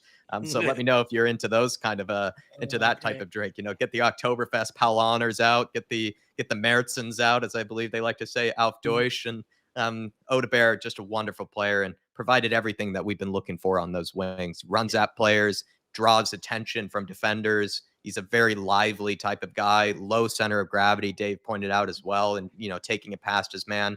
Ton of fun to watch. this guy Odegaard, and we're looking forward to many more performances like that one. Yeah. No, absolutely brilliant from Odegaard today. Like I said, you look at him, even compare him to Brennan Johnson today, and Brennan Johnson was better than what he was against Leicester. But he's just more natural. Brennan Johnson has to think about it. Also, Odegaard got into some good breakaways, but so did Brennan Johnson. But Odegaard had Finishes that sort them. of that end product, that mouse and knew what to do with the ball. Johnson didn't. He just ballooned it off his man every time for a corner kick. And that's the natural difference. And that's why I say Odegaard is natural and Johnson maybe isn't as natural as a footballer, naturally gifted. So fair play to Odegaard. Great performance. Let's keep it going. What I will say is he has set the bar up here now after that performance today. It's going to be a difficult bar to maintain. But Vincent Kompany did say, I don't want to speak about how good the kid is. So let's wait. He might surprise a lot of us, you know. Yeah, you never know. And also fair play to Patrick McCrory picking up the membership. Thank you so much. He's picked up a Flat Cap membership.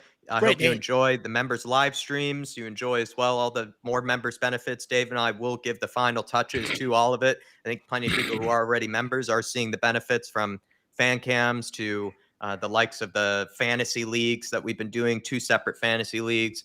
We're trying our best to get back to you guys. So hopefully, Patrick, you see the benefits of it. And thank you for supporting the channel in an extra way. Robert Palmer, thank you, Robert, for the generous support. Davies, the weak part of the squad, we should go in for someone like a Hincapié or a David Hanchko that can start at both left back as well as left-sided center back. We were prepared to pay £20 million for someone like Ito and £40 million for someone like Skip plus Neto for no reason. We can't spend big on this.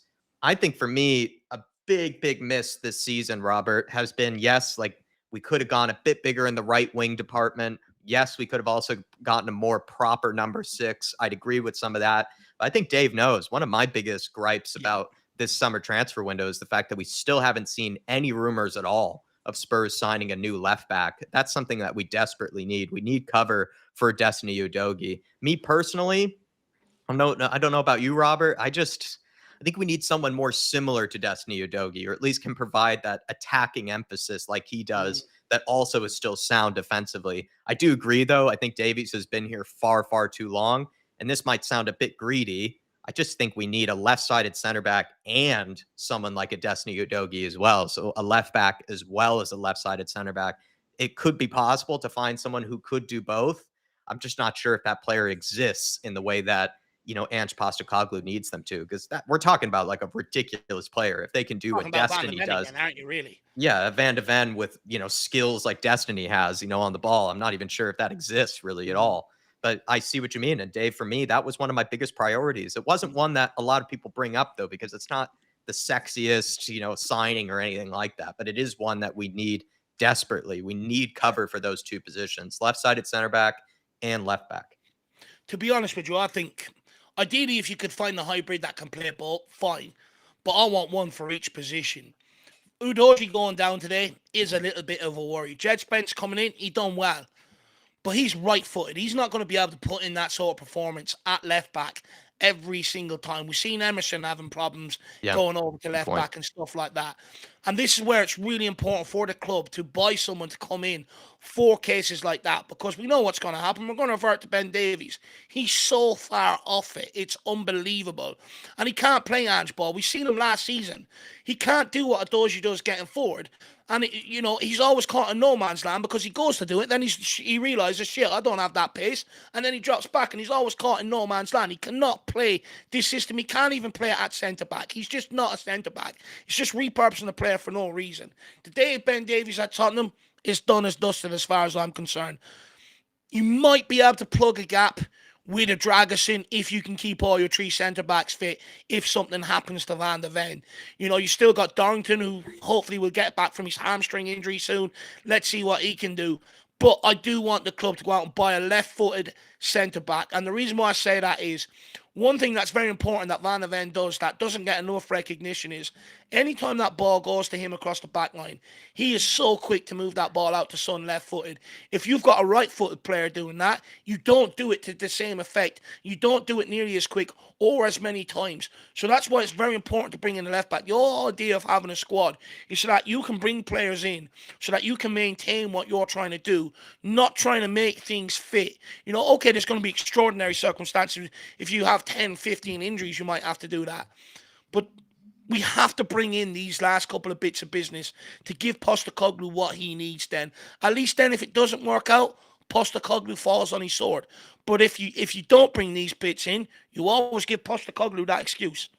Yeah, really agree with all that. And Robert, I mean, I think Dave and I completely agree with you. We just are going to take it a tiny bit of a step further. We're going to be greedy and just feel like we need both this Yeah. summer. We need someone that can play left side center back as well, left back. And Davies has been well past it for me for a while now. Yes, he's a very nice guy, perhaps not a bad person to have around the dressing room for, just sort of people to get along with and be a good ambassador for the club. Mm, But in terms of actual quality, I just don't think he has it anymore for me. And I definitely can agree with that. Big up to you, Robert. And mm. thank you for the support as well Big today. up. That's very generous of you for also, bringing up a conversation that I've been meaning to say for a while now when it comes to left back. Mm. Dark Sun G says Cootie's first goal last season was a header. This season was a header. Yep. Last season, second game of the season, Sar scored his first goal of his Spurs life. Today, Bissouma has done that. Dark Sun G, you are the king of trivia, sir. I don't think Romero's was anybody. against Brentford, wasn't it?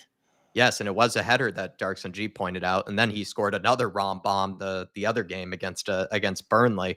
But Darkson G, I mean, what a header from Romero! He just rose like I said, and I feel like it's like a shark because he's such a menacing defender. So it is kind of like a great white shark, rising out of the water to catch a seal or something like that. And he just thumps it into the back of the net. Dave and I were praising that goal that Andre Onana had for Aston Villa. And I think it was Yeah. something similar where he's just right in front of the goalkeeper and just nods it in with real thunder and real power behind it. Mm. And I love Dark Sun G's memory as always, Dave. Never question this guy's memory. It's just the best in the business. No, never. I love that. That's a great piece of trivia for us here today, Dark Sun G. Really appreciate it. I love little, what's the right word? Cynicisms? I don't know. I'm not even going to attempt it, but I think people know what I mean. Little things like that.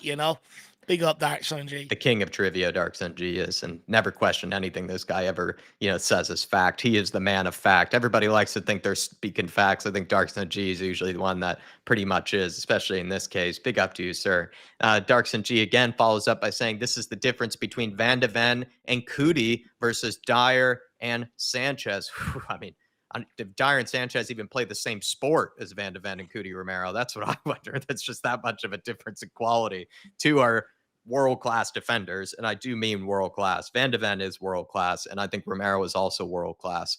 Dyer and Sanchez, when watching those two guys sometimes with you, Dark Sun G, I'm not even sure what sport they were playing. Honestly, I'm just so happy that they're no longer even in the squad or even in my thought process, Dark Sun G. I was trying to figure out, Dave, you feel like burden free of pressure the last maybe year. And I know what it is. All the shit players out of Tottenham are gone. So thank God for that, Dark Sun G. Even the therapist is seeing him less often because he doesn't have to go in to talk about Dyer and Sanchez or anything like that. Pressure's off. The mental health bill has not been as extreme as it used to be. Skunkwork saying, excited to see Odor Eater and so expensive Solanke on the same pitch.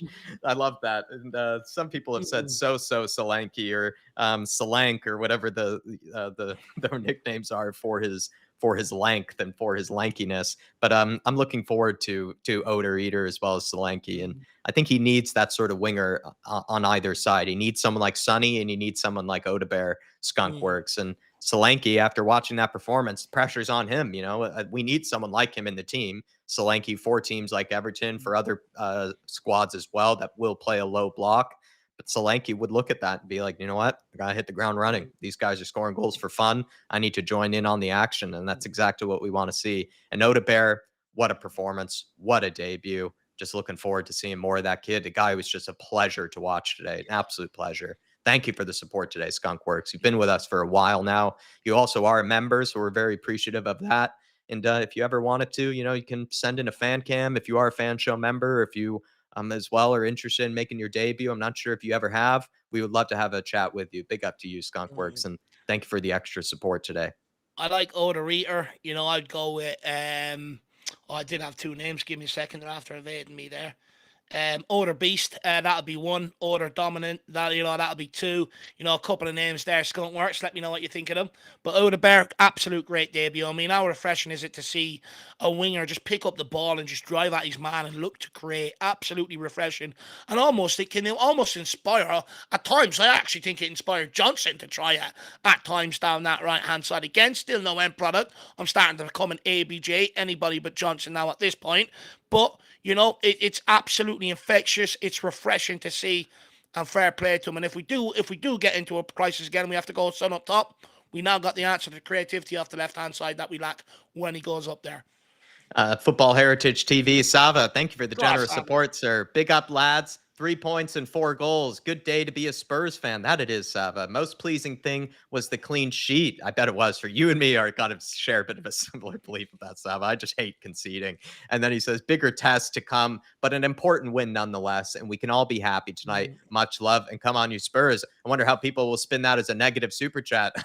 Football Heritage TV. Sava, I think you're about as happy clapping as I am today, sir. And it's nice to see. And that 4-0 prediction that you went for against Leicester City, I think you just said it for the wrong team or for the wrong game. It looks like you got it spot on if you were to say for this game. And then for the Leicester City, sadly, that just couldn't be the case with the 4-0. And it was a great performance all around. It was nice to see 2 goals in the first half, combine that with 2 goals in the second, and a clean sheet as well. Scored different types of goals. The one from Sonny with the hard work, Bissouma with the thunderbolt, Romero with the rom bomb.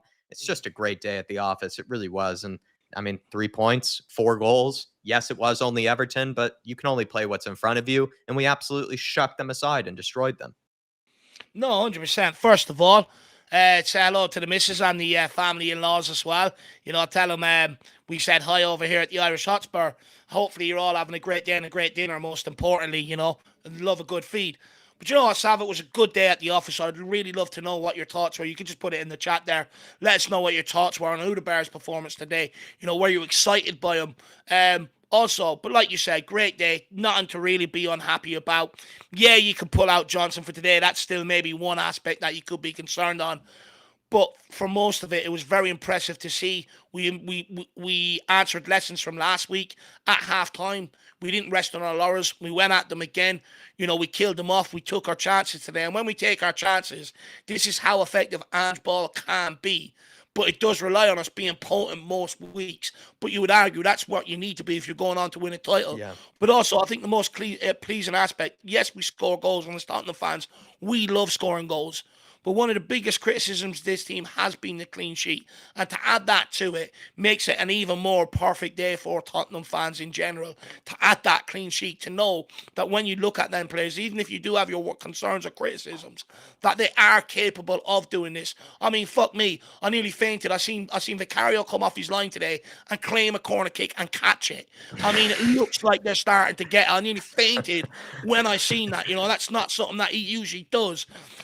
But Sava, I think you'll agree, the hunger to keep the clean sheet was there. Even though we couldn't compete from set pieces, the amount of bodies in around there trying to get the blocks on, protecting that goal at all cost, and then the forward players chasing down people, forcing everything back, the midfielders getting in there, showing that bit of mongrel, mixing it up with them.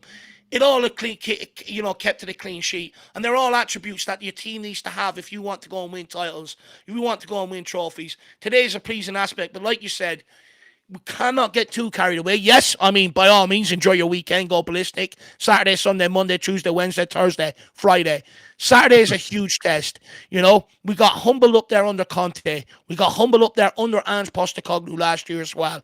It's a huge test this week coming on Sunday against Newcastle. Do the same again next week. There'll be a lot more excitement heading into that North London derby. But, Sav, I think you'll also agree, good building block for us to go into that tough period now. Yeah, and then he also wrote, Dave, Odebear had a good debut and hopefully more like that to come. Let's see how these lads get on in the next 2 days. Got to run, or maybe next 2 games, he might mean. Got to run and do some family stuff. Thank you for the support, Sava. Thanks for even popping in and saying hello. Thanks for popping in and sharing some support as well. And thank you for the generous super chat, my friend. And it's only Everton, but this is like the dominating performance that I think Spurs fans like yourself, Dave, and I needed, Mm. and also just Ange Postecoglou kind of needed, and as well as the squad. Let's be Mm. honest. Big up to you, sir. Thank you for the extra support today. And let's move on. We move, Sava. We move. A user says, can't get complacent. This was a depleted Everton side, True. onwards and upwards. One question was, what exactly did Johnson do? And on top of that, and then top of the staying on for 90 minutes. I mean, A user, this is a complicated one for Dave and I, because Johnson, we are very critical of. We've tried to stay really positive today about this performance. If you were to look for a negative, I'd sadly say Johnson could be one of them. I don't think he was really. I think Dave said he was better than he was against Leicester. It was better moments. Maybe better moments. It still looked kind of the same though. Where in the final third, he just doesn't do anything. He doesn't. Like when he has an opportunity to place a simple cross, like Sonny should have actually had a hat trick. Now that I think about it, because Rudiger could have had Johnson, a couple. he was played clean through Johnson, right? And he doesn't have as much pace sometimes as I thought he does. Maybe he just doesn't run as fast with the ball as other players do. Some people are really rapid when they have the ball at their feet and they still can run as fast with the ball as they can without the ball. Johnson, it almost is like he has to slow down when taking each touch or something like that. Mm. And then when he did have that chance to square Sonny busted his lungs in order to get to that penalty area. And if he was just able to slide that across the penalty area, it would have been a third for Sonny. And he just again gets it blocked. It's like watching Sessegnon, to be honest, from that time when he was playing left wing back, where just every single cross just seems to get blocked by the fullback and goes out for a corner or goes out for a throw in. And yes, that's fine. Every now and again, you are going to have crosses blocked, but he barely gets any crosses actually into the penalty area to really make things happen. And when he does, he actually usually ends up ballooning it or ends up hitting it way over anybody's head, or you're even questioning it, who was even two in the first place. Johnson, for me, one of the positives I can take is I do think he's working harder out of possession than he did last season. I'm not even going to show that much praise, though, because I don't think he does it on a consistent enough basis. He's going to have to do that for all of this season for him to really deserve that sort of praise. Because guys like Sonny, guys like Richarlison, other players in the team, they work their tail off pretty much every single game. But then they also meet it with a bit of quality as well. Yeah. And for Johnson, for me, he's just. I don't really get how he gets that faith from Ange Postecoglou. It's kind of like he has a different. It's almost like Ange holds him to a different standard, which is a lower one, and he has more of. I just don't get it. I think Johnson, hopefully for the next game, it's harsh because we won 4-0 and he started the game, but I think Odegaard has to play on the right or Sonny plays on the right. Then you put Solanke or Richarlison, whichever one is available, down the middle, or even a Kulusevski down the middle. Someone. It's just I don't think Johnson deserves to take up a starting spot because there are better players that are available now that should be playing ahead of him. Simple as.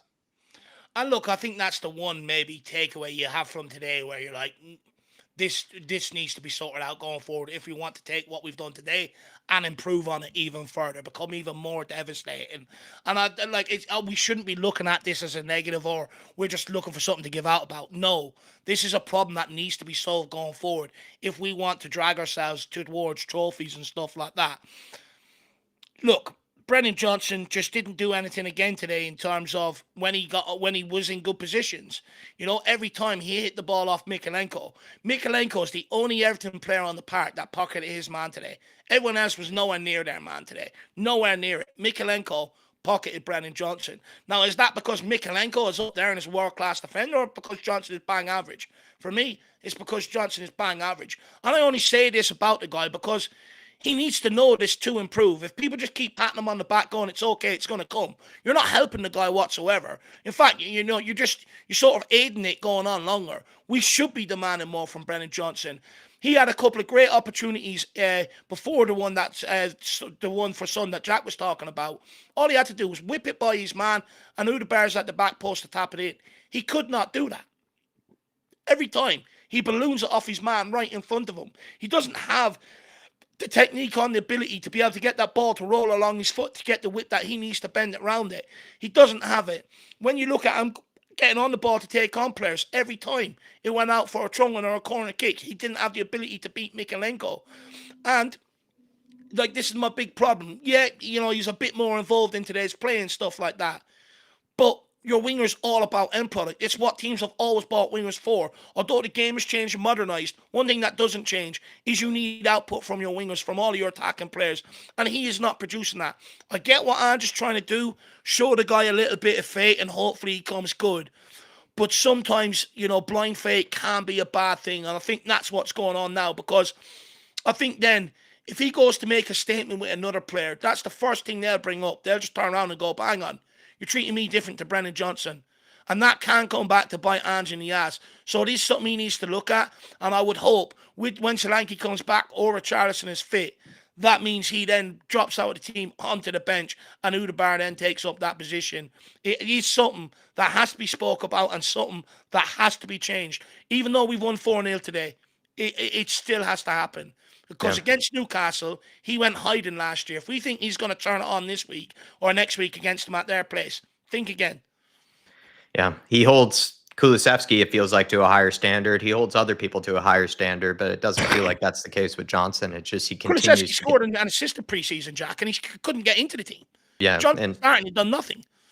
And also, lastly, on it, I just think with Johnson, he's better off as an impact sub anyways. I think Ange, can get his fix of playing Johnson if he would like to, but it should be more as an impact sub where the game is a bit more stretched. Teams are going to have to come after us or the other way around. And Johnson can be fresh pair of legs with that pace that he's supposed to have and can make an impact that sort of way instead of being a starter. I just think he is someone that technically also seems to benefit from coming off of the bench where the pressure really isn't as on him as it is when you are a starting player as well. That's just how I feel about it, a user. But that is a conversation definitely for this upcoming week as we approach that Newcastle game. James Coffey, Ange got the tactics right today by playing Kulusevski. I'm so happy for Bissouma as well. Not buying a shirt this season as I put one preseason curse on the player. Richie, then Bissouma. That's hilarious, James. I'm wearing the Richarlison kit right now, which I might even go on a run in. You never know, James, because I do like the cursed kits. And I know also Adrian Chia has the cursed Bissouma third kit. And if you are part of the third kit society, let me know, James Coffey, when it comes to Bissouma. But I know what you mean about, cursing players with the kits. I'm actually going to probably do the same thing this year where I might try to avoid getting, a name of a current player on the back of my shirt just because I don't want to, put too much. I believe in that superstition. I'll be honest. I've already been burned before by guys in the past when I do that. And I was even at one point considering getting an Emerson kit, but then he leaves for AC Milan. It's just one of those where I'm getting a little too dangerous. Might go for the retro kits this year, James. But yeah, he got the tactics right. Kulusevski deserved to start. I'm glad that he did. I actually thought it was going to be as a striker or as like a right winger, but instead it came in as a midfielder and he had a great performance. He's continuing to, put in consistent performances, and let's hope that he can carry that into an important game like Newcastle. And just a happy day for so many different players that you mentioned there. Bissouma to Kulusevski. Any of those that you would touch on there, Dave, from James? Yeah, first of all, Mr. Coffey, good to see you. Hopefully you're keeping well, my man. Look, I'm not buying any night jerseys. I think they're absolutely atrocious, to be brutally honest. And I'm on a bit of a campaign because they don't make them for bigger men like me, which also annoys me. They don't make that exception. They don't include people like me, which is something I actually need to write to the club about. I think it's very against people like me, which is not good. So I've actually resorted to start buying retro tops like this and that where I can get my hands on them, to be brutally honest with you, James. And plus they give me so much joy because I think they look better and they fit better. But you're right, Postecoglou deserves a lot of praise today. He was being pulled out all last season and got his criticism, and Leicester. And look, I've had my criticisms as well of him. But he deserves a lot of praise today. There was a lot of questions about the starting lineup, the choices that he made, especially in the forward area. Is it right? He got 99% of it right today, bar Brennan Johnson. He deserves a lot of credit. He got it absolutely spot on. So fair play to him on that. And hopefully, I would like to see people give him the praise that he's due. If we're very quick to criticize them, you got to praise them when they get it right. And the Kulusevski one was a masterstroke. This is something that me and Jack have spoke about on and off a couple of times. Not sure whether we've put it on camera or not, but I know we spoke about it a couple of times. About, again, when you're playing against teams that are automatically played the way Sean Dyche does, bring in that second number 10. Bringing in Kulusevski today was an absolute masterstroke. Just like you said there, it's absolute genius. What he done is he provided that extra bit of quality from that right-hand side. When you look today, even though Brennan Johnson didn't really produce, Kulusevski, look at the goal he done. Papa Matasar wouldn't couldn't do that in that tight space. Get on the ball, dummy the shot, tight feet, look to go and shoot again, lay it off. You know, that's unbelievable from Kulusevski, and that's what bringing in a second number 10 in games like this can do. It can give you that extra attacking outlet, make you a bit more potent, and it really worked today. And I do think that's something you might see going forward against teams that do sit back against us. Against the bigger teams, Papa Matasar will be straight back into that midfield because you need that work ethic. You need that unselfish, relentless running that he brings you. But it was a masterstroke today. It paid off. And I'm delighted for Kulusevski that he took that opportunity as well, because I thought he was very hard done by against Leicester, James. Yeah. Let's hope Bissouma, though, keeps delivering, and then you might not feel like that shirt is cursed anymore, James. Really appreciate your support. Also, love the beard in your profile picture, by the way. I definitely need to take some tips from you. I mean, Dave, look at it. It's just gorgeous. It's huge. It's plush. It's got some, looks like he's put some good oils in there. Definitely Unless maybe you got some natural. Maybe you got some natural oils that are coursing through that beard, but you look like a wise man. It's almost like a Nuno Espirito Santo level beard, which is a top quality one. Maybe not a top quality manager, but certainly a top quality beard that James has. I reckon he measures it, Jack. I reckon he has a little ruler that he measures. Once it's above a certain lead, he snips it. That's the, you know, it's in good condition, that beard. Good condition. Looks like it's trimmed very well. Looks very even. You know, it takes good care of that one. It looks like you got good head of hair as well, James. Let us know what genes you got, my friend. Dark Sun G says Odebear is what Hill was supposed to be, a hidden gem. You know, we were big fans of Hill Messi, Dark Sun G, and that was because he provides, or he was supposed to be, that guy that's just a willing creator. He runs at players, try to make, you know, certain things happen that maybe other wingers would be too reluctant to, doesn't want to play too safe or anything like that. Anytime he gets the ball, he's already facing his man, trying to run at them. And Odebear, for me, was doing a lot of the things that we've been asking plenty of our wingers to try to do. And I hope that he can just replicate that performance in the upcoming games. Yes, it's only Everton, but if he does pick up off of that performance and carry some of the confidence from what he did today into other games, I think we got a real talent on our hands and a real winger that we've been asking for. And it's kind of sad, Dark Sun G, that I think we are praising some of the things that Odebear was doing, because you could argue that they are kind of basic, you know, run at your defender, try to create space, draw attention, you know, so that other players can then have more space on the ball at the top of the penalty area. But we've been deprived of that sort of thing. The only guy that I think was doing that for us was Sonny. And the problem is that since Sonny was the only one doing it, at least in my opinion, that then meant that sort of the defenders of the opposition could sort of focus only on one side, or, you know, they were allowed to focus on one side. And having Odebear as well as Sonny on both wings, I think could be a real problem for opposition, because then you just don't really know which one to focus on. Sonny's probably a better finisher than Odebear, but Odebear has that young kind of energy about him where he will take players on, you know, relentlessly and continuously. And that's something that we're looking forward to with him. All I can say is a great debut from him, Dark Sun G. A great debut. And looking forward to the Odebear cheese going into this season. Long may it continue, Dark Sun G. Long may it continue. It's surprising, it's exciting. He's got to back it up, though. Let's see whether he can or not. And thank you for all the support today, Dark Sun G. You've been immense, and you know how to celebrate these wins with us. You're very good at it, and you definitely are great at taking the positives from a good performance, and you have done that today on plenty of occasions, and we're very appreciative of that. You do see things, you add things that Dave and I sometimes miss as well, and we're thankful for that. And I did say to you, Spurs have that knack where when it comes to the bigger signings, big name signings, we do tend to get it wrong, or we just don't really go after the right one. The hidden gem signings, that's one of my favorite things about being a Spurs fan. It's just one of those things we just seem to always get right.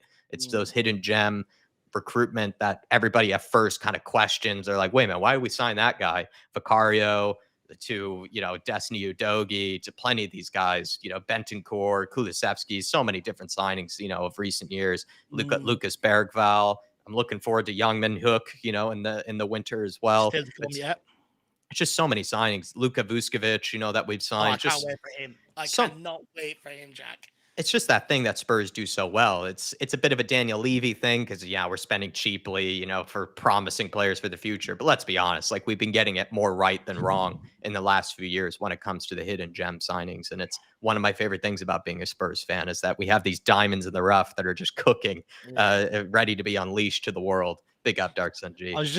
Just quickly, I was just sitting there. I was like, I'd love to see Dark Song G, put a camera in front of him for a game and see how he celebrates. I bet you goes absolutely nuts. I'd love to see it.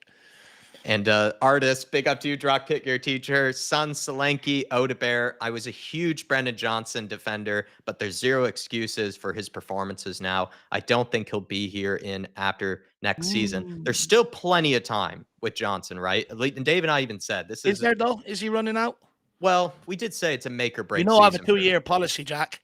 That's why you said it's a make or break season for him. I just meant there's plenty of time this season. Like he has plenty more games to prove people wrong, to prove us wrong, or whatever it may be, or at least try to fight for some type of place in the squad, whether that's a starting role, whether that's an impact role. He could still try to make some sort of room for himself in the squad. It's not like it's all over for him. But coming from someone like yourself, who was a big Brendan Johnson defender, I'm glad that you're saying that now. You do feel like he can't really start after this game. And I think probably a lot of people that are big Brendan Johnson defenders would admit that, you know what, he's been given a lot of chances. And that's my thing, is that he's been given more chances than pretty much anybody else out on the wing to make an impact and to also show that he is quality enough to start on a consistent basis. Sonny's had to move around everywhere from striker to left wing, hasn't really been given a consistent run, I would argue, under Ange Postecoglou out on the wings to really show what he is, fully capable of. Even though Dave and I know he is an effective winger, he's had to be an unselfish player by playing in different positions across the forward line. Whereas Brendan Johnson's been allowed to play on that right wing pretty much all of last season and going into this season as well. And I still don't think he's really nailed it down. I don't think he's really made a strong case for himself that is his position and that no one's going to take it from him. And I'd agree with you. And just to be honest, like, I'm very biased towards Brendan Johnson, and I'm actually I prefer to sometimes I love listening to Dave, and I love, we clearly love to blabber on and listen to ourselves as well. But I do like to listen to someone who has, when it comes to a player that is often the source of criticism or often the source of conversation, I do like to listen to someone who has either a more positive opinion of the player or has a bit more of a balanced opinion. Because I'm not going to say I have a balanced opinion when it comes to Johnson. He's someone that's really frustrated me. There are a lot of things I don't really like that he does. And so I have a lot of bias when I do look at his game, and I'll admit to that. So it's nice to hear from people like yourself who would argue, at one point or another, we're big fans of the guy and probably still are big fans of the guy, but we'll admit that, time's up. He needs to be given a break. And so I appreciate that you're saying that, artist, because I like to listen to those people. It's why we had that great conversation with Drew Zilla about him, because he made some good points about Johnson that probably we don't, because we just don't like him as much as maybe someone like Drew Zilla does. And it's just nice to hear from people that, it's, have someone else have an opinion about Brendan Johnson than just us all the time. Drew's in the chat. He's saying 2 years, Dave. You never even gave him a chance in the first place. No, look. Look, when it comes to Brendan Johnson, and everyone knows how it works, you've got a 2-year policy. If you come into the club, the club give you everything you need to be able to succeed. If you don't take that opportunity and it's not working out after 2 years, you got to move them on and get the next guy in, especially if you want to be able to compete for trophies and stuff. What we don't want to do is fall into what we have done with other players in years gone by with Dyers and people like that, where it's like, hold off, it's going to happen. Next thing you know, they're 30 years of age and it still hasn't happened. And people are still addressing them like they're a kid. Brendan Johnson, okay, he's only been here a year and stuff like that, but I don't think Ange Postecoglou is actually helping the guy right now. For me, it's clear to see the guy is an impact substitution. Where he done his best last season and where he actually got a lot of his praise last season was the impact he was having off the bench. He was having that desired impact, but it hasn't transitioned to being able to start games. And that's Brendan Johnson's biggest problem. I actually think it would be good for the guy to go back to an impact sub for a little while so that we can just give him a bit of love for what he does off the bench rather than sitting here and, pulling him out because he's not producing. So I think Postecoglou will be doing him a big hand, putting him back on that bench and using him later on in games. And it's not personal with Brendan Johnson, Look, I'll openly admit, I've hated some of the guys we've had in the dressing room in years gone by. I actually have no problems with any of the players we got in this dressing room. I like Brendan Johnson. Yeah. I think he's a really good guy. However, what players do on the football pitch, it matters to me. And it may matter to me more than what it does to some other people. But, I live Monday to Friday to look forward to seeing what I saw today on the football pitch. And I want Brendan Johnson to be a part of that. But he's not. And there's so many areas to his game that I pointed out over the last year that I don't really see him making them strides to make them improvements. And it has to be on him, unfortunately.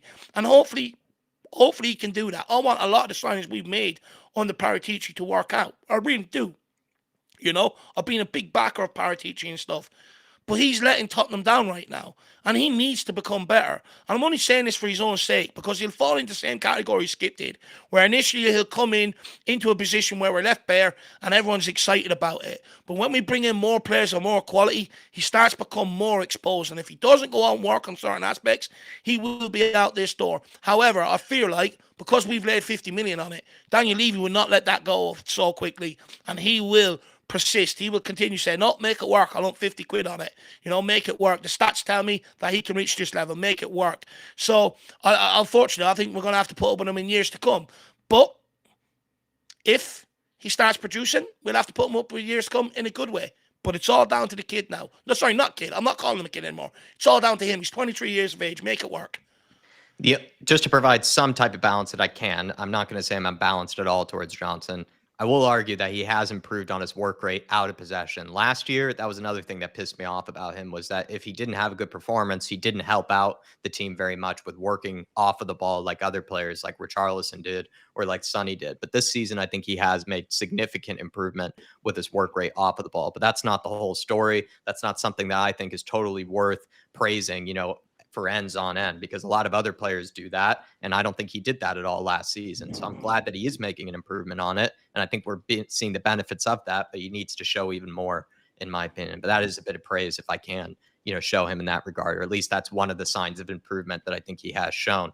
Georgie Hill, great stream, lads, and great day to be a Spurs fan. That it is, George.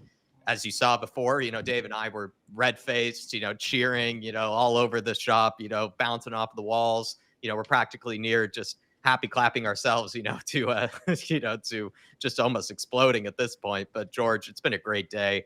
And that's what I said probably so many times. I don't even think I did say it too many times, because it is a great day to be a Spurs fan. It's a great day to celebrate a win like this one. And before we even got to some of the other conversations about the individual performances, I think that's what Dave and I really were reflecting on, was like, do you know what? This is what we needed as a fan base. This is what Ange needed. This is what the squad needed. And it feels really good to have a 4-0 win like this. And also, it's not just a regular 4-0 win. It's a clean sheet. It had different types of goals from different types of players. Just a lot of really good positives to take from the day. And I couldn't be happier, really, with a win like this. Yes, it's only Everton. It's only beat what's in front of you, though. And we absolutely smashed them and just, shucked them aside. And that's all you can ask for when you're coming up against a team like this. First home game of the season, too, George. Just feels really good. A great day. No, an absolute great day. I mean, so many positives. I mean, a lot of positives. 99% of it is absolutely positive. Clean sheet. Sonny's back in form, back in business. Questions around him last week, he's answered them. Questions around Bissouma, he's answered them. Questions around Romero, he's answered them. Kulusevski has also answered the questions around him. So a great day all around. Some really great performances out there. And exactly what we need heading into Newcastle away. I am worried about that fixture, and no one can blame me over the last 2 years.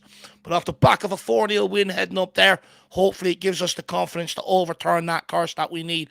And the fact that we learned lessons from last week. We weren't clinical. Today we took our chances. We became killers.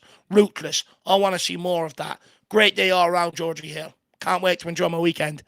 And K32 saying, do you think after this performance that we still need more signings? Yes, sadly we do, K32. I think we still need a left back, need a left-sided center back to play ahead of Davies, and then we also need some signings maybe in midfield still, in my opinion at least. But, I'm not sure if that's all going to happen this window, sadly. That's going to be a conversation, though, that we will do our best to try to answer over the upcoming week, because the transfer deadline is approaching, everyone. Dave and I, we will be providing, of course, transfer deadline day content, as well as some good panel shows, hopefully, if we can, maybe before that, and a fan show as well. We're welcome to talk about that too. If you guys want to come on Tuesday, have your say. And looking forward to another crazy week, another roller coaster week of being Spurs fans. Transfer deadline day, Newcastle away, really important stuff coming up before we go on international break. So everybody, we hope to see you with us throughout this next upcoming week. It's a big one, in fact. And just thank you to everyone for the immense support today. We had consistently over 1,000 people watching us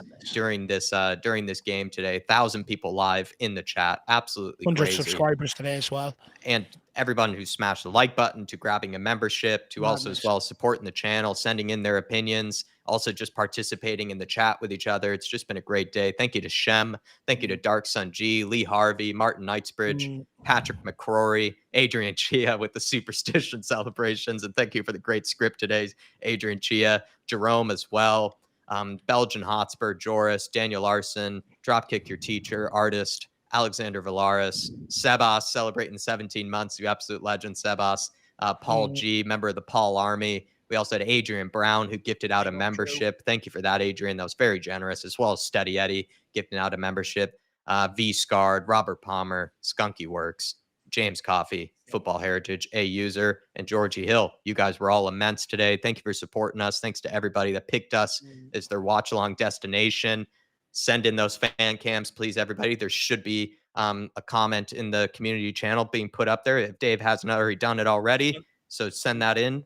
Send in those fan cams to the email. If you disagree with anything we might have said today, you certainly are encouraged to do that and put those into the email. Druzilla, maybe talking to you in particular, if you happen to disagree with us at any point. I think we even tried to avoid talking about Brendan Johnson, but people want to talk about him, so we gave our opinions on him. That's kind of just how it goes. I think we tried to avoid it as best we could, but people did bring it up, and we're going to speak honestly. We're not going to cater, to a certain opinion or anything like that. We try to speak honestly. We don't try to shame any opinions. And if you disagree with us, we totally accept that. And we will take that on board.